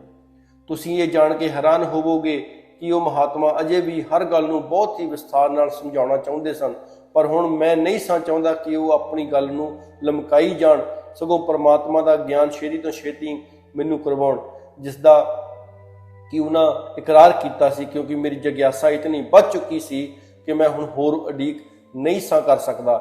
ਜਦ ਮੈਂ ਉਹਨਾਂ ਨੂੰ ਬੇਨਤੀ ਕੀਤੀ ਤਾਂ ਉਹਨਾਂ ਅੱਗੇ ਦੀਆਂ ਗੱਲਾਂ ਸੰਖੇਪ ਵਿੱਚ ਹੀ ਦੱਸਦੇ ਹੋਏ ਕਿਹਾ ਕਿ ਇੱਥੇ ਵਿਚਕਾਰ ਹੀ ਆਕਾਸ਼ ਵੀ ਹੈ। ਅੱਜ ਦੀ ਦੁਨੀਆ ਦੇ ਲਗਭਗ ਸਾਰੇ ਹੀ ਭਗਤ ਇਸ ਦੇ ਪੁਜਾਰੀ ਹਨ। ਮੈਂ ਮਨ ਹੀ ਮਨ ਵਿੱਚ ਕੁਝ ਖਿਝਿਆ ਤੇ ਸਹੀ ਕਿ ਅਜਿਹੀਆਂ ਬੇਤੁਕੀਆਂ ਗੱਲਾਂ ਹੁਣ ਕਿਉਂ ਕਰੀ ਜਾ ਰਹੇ ਹਨ, ਪਰੰਤੂ ਉਹਨਾਂ ਇਸ ਗੱਲ ਨੂੰ ਥੋੜਾ ਵਿਸਤਾਰ ਵਿੱਚ ਸਮਝਾਉਂਦੇ ਹੋਏ ਫਰਮਾਇਆ, ਦੇਖੋ, ਆਕਾਸ਼ ਦਾ ਗੁਣ ਹੈ ਸ਼ਬਦ ਜਾਂ ਆਵਾਜ਼। ਅੱਜ ਸ਼ਬਦ ਜਾਂ ਆਵਾਜ਼ ਦੀ ਹੀ ਪੂਜਾ ਹੋ ਰਹੀ ਹੈ। ਤੁਸੀਂ ਪ੍ਰਭੂ ਦਾ ਕੋਈ ਵੀ ਨਾਮ ਲੈ ਕੇ ਜੋ ਪੂਜਾ ਕਰਦੇ ਹੋ ਉਹ ਹਕੀਕਤ ਵਿੱਚ ਆਕਾਸ਼ ਦੀ ਹੀ ਪੂਜਾ ਹੈ। ਇਤਨੇ ਵਿੱਚ ਉਹਨਾਂ ਓਮ ਦਾ ਲੰਬਾ ਉਚਾਰਨ ਕੀਤਾ ਤੇ ਦੱਸਣ ਲੱਗੇ, ਲੋਕੀ ਇਸ ਤਰ੍ਹਾਂ ਦੇ ਨਾਮ ਉਚਾਰਨ ਨੂੰ ਹੀ ਈਸ਼ਵਰ ਦੀ ਭਗਤੀ ਮੰਨ ਬੈਠੇ ਹਨ। ਭੋਲੇ ਪੁਰਸ਼ ਇਹ ਵੀ ਨਹੀਂ ਸਮਝਣ ਦੀ ਕੋਸ਼ਿਸ਼ ਕਰਦੇ ਕਿ ਕਿਸੇ ਵਸਤੂ ਜਾਂ ਸ਼ਕਤੀ ਦੇ ਨਾਮ ਉਚਾਰਨ ਨਾਲ ਸਾਡੀ ਕੋਈ ਸਮੱਸਿਆ ਹੱਲ ਨਹੀਂ ਹੋ ਸਕਦੀ। ਜਿਵੇਂ ਕਿ ਪਾਣੀ ਦੇ ਕੇਵਲ ਨਾਮ ਨਾਲ ਸਾਡੀ ਪਿਆਸ ਨਹੀਂ ਬੁਝ ਸਕਦੀ, ਪਾਣੀ ਦੀ ਲੋੜ ਹੁੰਦੀ ਹੈ ਪਿਆਸ ਬੁਝਾਉਣ ਲਈ। ਠੀਕ ਇਸ ਤਰ੍ਹਾਂ ਆਤਮਾ ਦੀ ਪਿਆਸ ਬੁਝਾਉਣ ਲਈ ਪ੍ਰਤੱਖ ਪ੍ਰਭੂ ਪਰਮਾਤਮਾ ਦੀ ਲੋੜ ਹੈ, ਨਾ ਕਿ ਨਾਮ ਦੀ। ਸੋ ਤੁਸੀਂ ਚਾਹੇ ਰਾਮ ਕਹੋ ਜਾਂ ਕ੍ਰਿਸ਼ਨ, ਤੁਸੀਂ ਚਾਹੇ ਵਾਹਿਗੁਰੂ ਕਹੋ ਜਾਂ ਅੱਲਾ, ਪਰਮਾਤਮਾ ਕਹੋ ਜਾਂ ਓਮ ਓਮ ਕਹਿੰਦੇ ਰਹੋ, ਇਹਨਾਂ ਨਾਮਾਂ ਦੇ ਉਚਾਰਨ ਨਾਲ ਗੱਲ ਬਣਨੀ ਨਹੀਂ। ਮੈਂ ਗੱਲ ਨੂੰ ਹੋਰ ਲੰਬਾ ਨਹੀਂ ਸਾਂ ਕਰਨਾ ਚਾਹੁੰਦਾ ਤੇ ਮੇਰੀ ਦਿਲੀ ਉਮੰਗ ਸੀ ਕਿ ਗੱਲ ਅੱਗੇ ਚੱਲੇ। ਸੋ ਮੈਂ ਝੱਟ ਹੀ ਪ੍ਰਵਾਨ ਕਰਦੇ ਹੋਏ ਬੇਨਤੀ ਕੀਤੀ ਕਿ ਤੁਸੀਂ ਜੋ ਕਹਿੰਦੇ ਹੋ ਠੀਕ ਹੈ, ਅੱਗੇ ਦੱਸੋ। ਉਹਨਾਂ ਵੀ ਝੱਟ ਹੀ ਆਪਣੀ ਇਸ ਵਿਆਖਿਆ ਨੂੰ ਇੱਥੇ ਹੀ ਰੋਕ ਕੇ ਅੱਗੇ ਕਹਿਣਾ ਸ਼ੁਰੂ ਕੀਤਾ। ਸਭ ਤੋਂ ਵੱਧ ਧਾਂਦਲੀ ਜੋ ਗਲਤ ਕਿਸਮ ਦੇ ਵੇਦਾਂਤੀ ਲੋਕਾਂ ਨੇ ਮਚਾ ਰੱਖੀ ਹੈ, ਉਸ ਦਾ ਜ਼ਿਕਰ ਕਰਨਾ ਵੀ ਜ਼ਰੂਰੀ ਹੈ। ਉਹ ਉਦਮਬਾਜ਼ੀ ਹੈ ਜੀਵ ਦੀ ਵਿਆਖਿਆ ਦੇ ਵਿਸ਼ੇ ਵਿੱਚ। ਵਾਸਤਵ ਵਿੱਚ ਜੀਵ ਵੀ ਪ੍ਰਮਾਤਮਾ ਦੀ ਰਚਨਾ ਸ੍ਰਿਸ਼ਟੀ ਦਾ ਇੱਕ ਸੰਜੀਵ ਤੱਤਵ ਹੈ। ਗਿਆਨਦਾਤਾ ਦੀ ਇਹ ਗੱਲ ਮੈਨੂੰ ਸ਼ਲਾਘਾਯੋਗ ਲੱਗੀ। ਉਸ ਮਹਾਤਮਾ ਨੇ ਵੀ ਮੇਰੇ ਚਿਹਰੇ ਦੇ ਹਾਵ ਭਾਵ ਤੋਂ ਮੇਰੇ ਹਿਰਦੇ ਵਿੱਚ ਹੋਣ ਵਾਲੀ ਹਲਚਲ ਦਾ ਅਨੁਮਾਨ ਲਾ ਲਿਆ।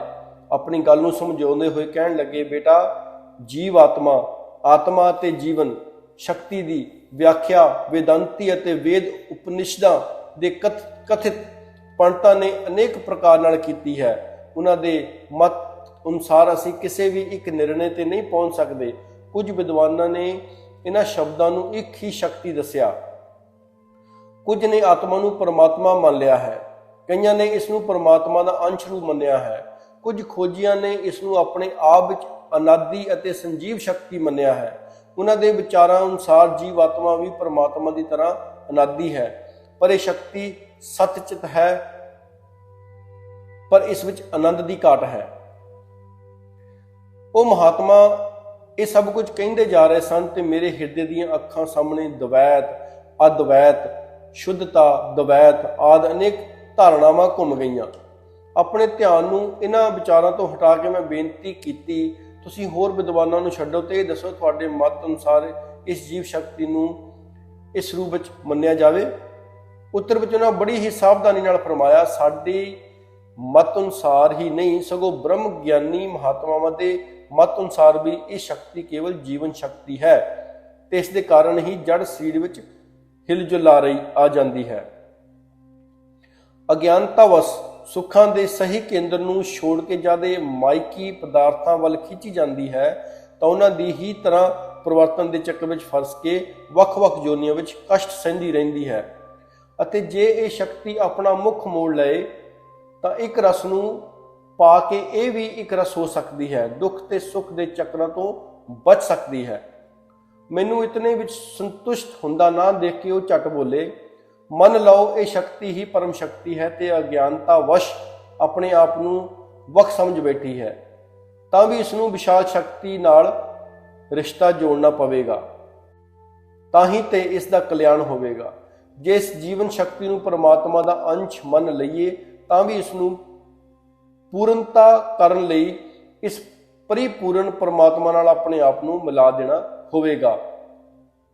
ਅਤੇ ਜੇ ਇਸ ਤੋਂ ਹੋਰ ਅੱਗੇ ਵੱਧ ਕੇ ਇਸ ਗੱਲ ਨੂੰ ਮੰਨੀਏ ਕਿ ਇਹ ਸ਼ਕਤੀ ਸਤਚਿਤ ਹੈ ਤੇ ਅਨਾਦੀ ਹੈ ਤਾਂ ਵੀ ਪੂਰਨ ਸੁਖ ਦੀ ਪ੍ਰਾਪਤੀ ਲਈ ਇਸ ਨੂੰ ਪਰਮ ਆਨੰਦ ਦੀ ਸ਼ਰਨ ਲੈਣੀ ਪਏਗੀ।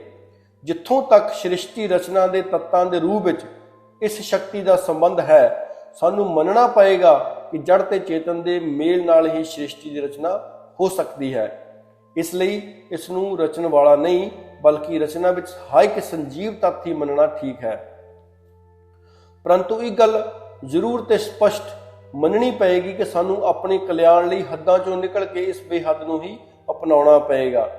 ਇਤਨਾ ਕਹਿ ਕੇ ਉਹ ਰੁਕ ਗਏ ਤੇ ਫਿਰ ਬੜੇ ਹੀ ਪਿਆਰ ਵਿੱਚ ਗੰਭੀਰਤਾ ਨਾਲ ਬੋਲੇ, ਦੇਖੋ ਬੇਟਾ, ਹੁਣ ਮੈਂ ਤੁਹਾਨੂੰ ਐਸੀ ਸ਼ਕਤੀ ਦੀ ਜਾਣਕਾਰੀ ਕਰਾਉਣ ਲੱਗਾ ਹਾਂ ਜਿਸ ਦੇ ਗਿਆਨ ਲਈ ਰਿਸ਼ੀ ਮੁਨੀ, ਤਪੀ ਤਪੀਸ਼ਵਰ, ਯੋਗੀ ਆਦਿ ਆਪਣੀਆਂ ਯੁਕਤੀਆਂ ਨਾਲ ਸਦਾ ਹੀ ਅਸਫਲ ਰਹੇ ਹਨ।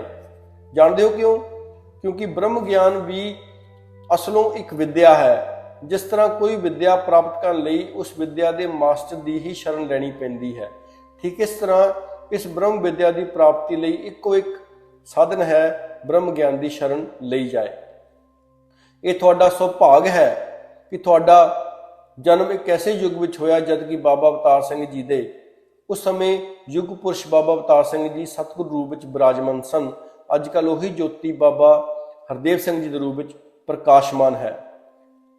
ਤੇ ਦਾਸ ਇੱਥੇ ਇਹ ਵੀ ਕਲੀਅਰ ਕਰਦਾ ਹੈ ਇਹ ਕਿਤਾਬ ਪੜ੍ਹਦਾ ਕਿ ਬਾਬਾ ਹਰਦੇਵ ਸਿੰਘ ਜੀ ਤੋਂ ਬਾਅਦ ਉਹ ਜੋਤੀ ਮਾਤਾ ਸੁਦੀਕਸ਼ਾ ਜੀ ਦੇ ਵਿੱਚ ਪ੍ਰਕਾਸ਼ਮਾਨ ਹੈ। ਤੇ ਦਾਸ ਅੱਗੇ ਪੜ੍ਹੇਗਾ, ਰੂਪ ਵਿੱਚ ਇੱਕ ਬ੍ਰਹਮ ਗਿਆਨ ਇਸੇ ਧਰਤੀ ਤੇ ਬਿਰਾਜਮਾਨ ਹੈ। ਸੋ ਇਹਨਾਂ ਦੀ ਕਿਰਪਾ ਨਾਲ ਤੁਹਾਨੂੰ ਇਸ ਵਿਸ਼ਾਲ ਸ਼ਕਤੀ ਦਾ ਗਿਆਨ ਦੇਣ ਲੱਗਾ ਹਾਂ। ਸੋ ਹੁਣ ਤੁਸੀਂ ਸਾਰੇ ਹੀ ਪਾਸਿਓਂ ਧਿਆਨ ਮੋੜ ਕੇ ਮੇਰੇ ਵੱਲ ਧਿਆਨ ਦਿਓ। ਉਹਨਾਂ ਦੇ ਇਸ ਆਦੇਸ਼ ਨੂੰ ਸੁਣ ਕੇ ਮੈਂ ਠੀਕ ਤਰ੍ਹਾਂ ਨਾਲ ਟਿਕ ਕੇ ਬੈਠ ਗਿਆ, ਕਿਉਂਕਿ ਹੁਣ ਮੇਰੀ ਜਗਿਆਸਾ ਸਿਖਰਾਂ ਨੂੰ ਛੋਹ ਚੁੱਕੀ ਸੀ। ਤੁਸੀਂ ਇੰਜ ਸਮਝ ਲਓ ਕਿ ਉਹਨਾਂ ਦੋਵੇਂ ਹੱਥ ਇਸ ਤਰ੍ਹਾਂ ਅੱਗੇ ਵੱਲ ਵਧਾਏ ਕਿ ਇੱਕ ਹੱਥ ਅਸਮਾਨ ਦਾ ਤੇ ਦੂਜਾ ਧਰਤੀ ਦਾ ਰੂਪ ਧਾਰਨ ਕੀਤਾ ਲੱਗੇ। ਅੱਖ ਝਪਕਣ ਦੀ ਦੇਰ ਵਿੱਚ ਉਹਨਾਂ ਦੋਵੇਂ ਹੱਥ ਇਸ ਤਰ੍ਹਾਂ ਹਿਲਾਉਣੇ ਸ਼ੁਰੂ ਕੀਤੇ ਜਿਵੇਂ ਉੱਤੋਂ ਚੰਨ, ਸੂਰਜ, ਸਿਤਾਰੇ, ਹੇਠਾਂ ਸਾਡੇ ਨਾਲ ਸੰਬੰਧਿਤ ਧਰਤੀ, ਅਗਨੀ ਤੇ ਪਾਣੀ ਦੇ ਵਿਚਲੇ ਮਹਿਸੂਸ ਹੋਣ ਵਾਲੀਆਂ ਵਸਤੂਆਂ, ਵਾਯੂ, ਜੀਵ ਤੋਂ ਆਕਾਸ਼ ਸਭ ਹੀ ਹਿੱਲਣ ਜੁਲਣ ਲੱਗ ਪਈਆਂ ਹੋਣ। ਭਾਵ ਸਪਸ਼ਟ ਹੀ ਸਿੱਧ ਹੋ ਰਿਹਾ ਸੀ ਕਿ ਸਭ ਹੀ ਪਰਿਵਰਤਨ ਦਾ ਸ਼ਿਕਾਰ ਹਨ। ਉਹਨਾਂ ਵਿੱਚ ਸ੍ਰਿਸ਼ਟੀ ਰਚਨਾ ਦਾ ਕੋਈ ਤੱਤਵ ਅਜਿਹਾ ਨਹੀਂ ਜਿਸ ਨਾਲ ਮਨ ਨੂੰ ਇੱਕ ਤੇ ਇਕਾਗਰ ਕੀਤਾ ਜਾ ਸਕੇ। ਵੇਖਦੇ ਹੀ ਵੇਖਦੇ ਉਹਨਾਂ ਮੇਰੇ ਤੋਂ ਇਹ ਵੀ ਮਨਵਾ ਲਿਆ ਕਿ ਇਹਨਾਂ ਰਚੀ ਹੋਈ ਵਸਤੂਆਂ ਦੀ ਪੂਜਾ ਜਾਂ ਸੇਵਾ ਨਾਲ ਸਾਡਾ ਕੁਝ ਵੀ ਸੌਰਨ ਵਾਲਾ ਨਹੀਂ। ਇਤਨੇ ਵਿੱਚ ਕੀ ਦੇਖਦਾ ਹਾਂ ਕਿ ਉਹਨਾਂ ਇੱਕ ਅਜਿਹਾ ਇਸ਼ਾਰਾ ਕਰਦੇ ਹੋਏ ਫਰਮਾਇਆ, ਦੇਖੋ, ਇਹ ਜੋ ਇਸ ਸ੍ਰਿਸ਼ਟੀ ਵਿਚਕਾਰ ਹੈ, ਕਿ ਤੁਸੀਂ ਇਸ ਦਾ ਅੰਤ ਪਾ ਸਕਦੇ ਹੋ? ਕਿ ਤੁਹਾਨੂੰ ਇਸ ਦਾ ਕੋਈ ਰੰਗ ਰੂਪ ਨਜ਼ਰ ਆਉਂਦਾ ਹੈ? ਕਿ ਇਹ ਕੱਟਿਆ ਜਾ ਸਕਦਾ ਹੈ? ਕਿ ਇਹ ਅਛੇਦਯ ਹੈ, ਅਭੇਦਯ ਹੈ ਕਿ ਨਹੀਂ? ਕਿ ਇਹ ਅਨਾਦਿ ਇੱਕ ਰਸਤੇ ਬੇਅੰਤ ਨਹੀਂ? ਕਿ ਇਹ ਸਰਵ ਵਿਆਪਕ ਨਹੀਂ ਭਾਸ ਰਿਹਾ? ਕਿ ਇਹ ਕਣ ਕਣ ਵਿੱਚ ਰਮਿਆ ਪ੍ਰਤੀਤ ਨਹੀਂ ਹੋ ਰਿਹਾ? ਮੈਂ ਸਾਂ ਕਿ ਚੁੱਪ ਚਾਪ ਹੱਕਾ ਬੱਕਾ ਬੈਠਾ ਦਾ ਬੈਠਾ ਰਹਿ ਗਿਆ। ਪਰਮਾਤਮਾ ਦੇ ਸਾਰੇ ਹੀ ਗੁਣ ਉਹਨਾਂ ਦੇ ਇਸ਼ਾਰੇ ਸ਼ਕਤੀ ਵਿੱਚ ਦਿਖਾਈ ਦੇਣ ਲੱਗ ਪਏ। ਮੈਂ ਕਿਸੇ ਵੀ ਦਲੀਲ ਨਾਲ ਇਸ ਸੱਤ ਨੂੰ ਝੁਠਲਾ ਨਹੀਂ ਸਕਦਾ ਸਾਂ। ਮੈਂ ਗੁੰਮ ਸੁੰਮ ਸੋਚ ਰਿਹਾ ਸੀ ਕਿ ਮੈਂ ਪਹਿਲਾਂ ਵੀ ਤੇ ਇਸ ਸ਼ਕਤੀ ਵਿੱਚ ਹੀ ਵਿਚਰ ਰਿਹਾ ਸੀ। ਮੇਰੇ ਸਾਰੇ ਹੀ ਕੰਮਕਾਰ ਇਸ ਵਿੱਚ ਪੂਰੇ ਹੋ ਰਹੇ ਸਨ। ਕਿ ਇਹੀ ਈਸ਼ਵਰ ਹੈ? ਮੇਰਾ ਚਿੱਤ ਕੂਕ ਕੂਕ ਕੇ ਪੁਰਾਣੇ ਸੰਸਕਾਰ ਦੀ ਦੁਹਾਈ ਦੇ ਕੇ ਇਹ ਪ੍ਰਸ਼ਨ ਕਰ ਰਿਹਾ ਸੀ ਕਿ ਇਸ ਭਾਸ ਰਹੀ ਸ਼ਕਤੀ ਦੇ ਈਸ਼ਵਰ ਬਾਰੇ ਸਾਰੇ ਹੀ ਵਿਸ਼ੇਸ਼ਣ ਪੂਰੇ ਉਤਰ ਰਹੇ ਸੀ। ਪਰ ਜੇ ਇਹੀ ਸ਼ਕਤੀ ਈਸ਼ਵਰ ਹੁੰਦੀ ਤੇ ਇਤਨੀ ਸਰਲਤਾ ਨਾਲ ਮਿਲ ਸਕਦੀ ਤਾਂ ਸਾਡੇ ਰਿਸ਼ੀਆਂ ਮੁਨੀਆਂ ਨੂੰ ਇਸ ਦਾ ਅਹਿਸਾਸ ਇਤਨੀ ਸਰਲਤਾ ਨਾਲ ਕਿਉਂ ਨਾ ਹੋਇਆ? ਮੇਰੇ ਚਿਹਰੇ ਦੇ ਹਾਵ ਭਾਵ ਵੇਖ ਕੇ ਉਹ ਤੁਰੰਤ ਪਾਸ ਗਿਆ ਕਿ ਮੇਰੇ ਮਨ ਵਿੱਚ ਕੋਈ ਹਲਚਲ ਮਚ ਰਹੀ ਹੈ। ਸੋ ਉਹਨਾਂ ਫਰਮਾਇਆ, ਵੇਖੋ ਬੇਟਾ, ਇਹ ਸ਼ਕਤੀ ਜਿਸ ਦਾ ਅਹਿਸਾਸ ਹੁਣੇ ਹੀ ਸਤਿਗੁਰੂ ਦੀ ਕਿਰਪਾ ਨਾਲ ਤੁਹਾਨੂੰ ਕਰਾਇਆ ਗਿਆ ਹੈ, ਇਹ ਮਨ ਬੁੱਧੀ ਦੀ ਪਹੁੰਚ ਤੋਂ ਪਰੇ ਹੈ। ਤੁਸੀਂ ਹੁਣ ਘਰ ਜਾਓ ਤੇ ਬੈਠਦੇ ਉੱਠਦੇ ਸੌਂਦੇ ਜਾਗਦੇ ਇਸ ਸ਼ਕਤੀ ਨੂੰ ਸਨਮੁਨ ਰੱਖ ਕੇ ਬਾਣੀ ਅਤੇ ਮਨ ਦੁਆਰਾ ਨਿਰੰਤਰ ਇਹੀ ਸਿਮਰਨ ਕੀਤਾ ਕਰੋ, ਤੂੰ ਹੀ ਨਿਰੰਕਾਰ, ਮੈਂ ਤੇਰੀ ਸ਼ਰਨ ਹਾਂ, ਮੈਨੂੰ ਬਖਸ਼ ਲਓ।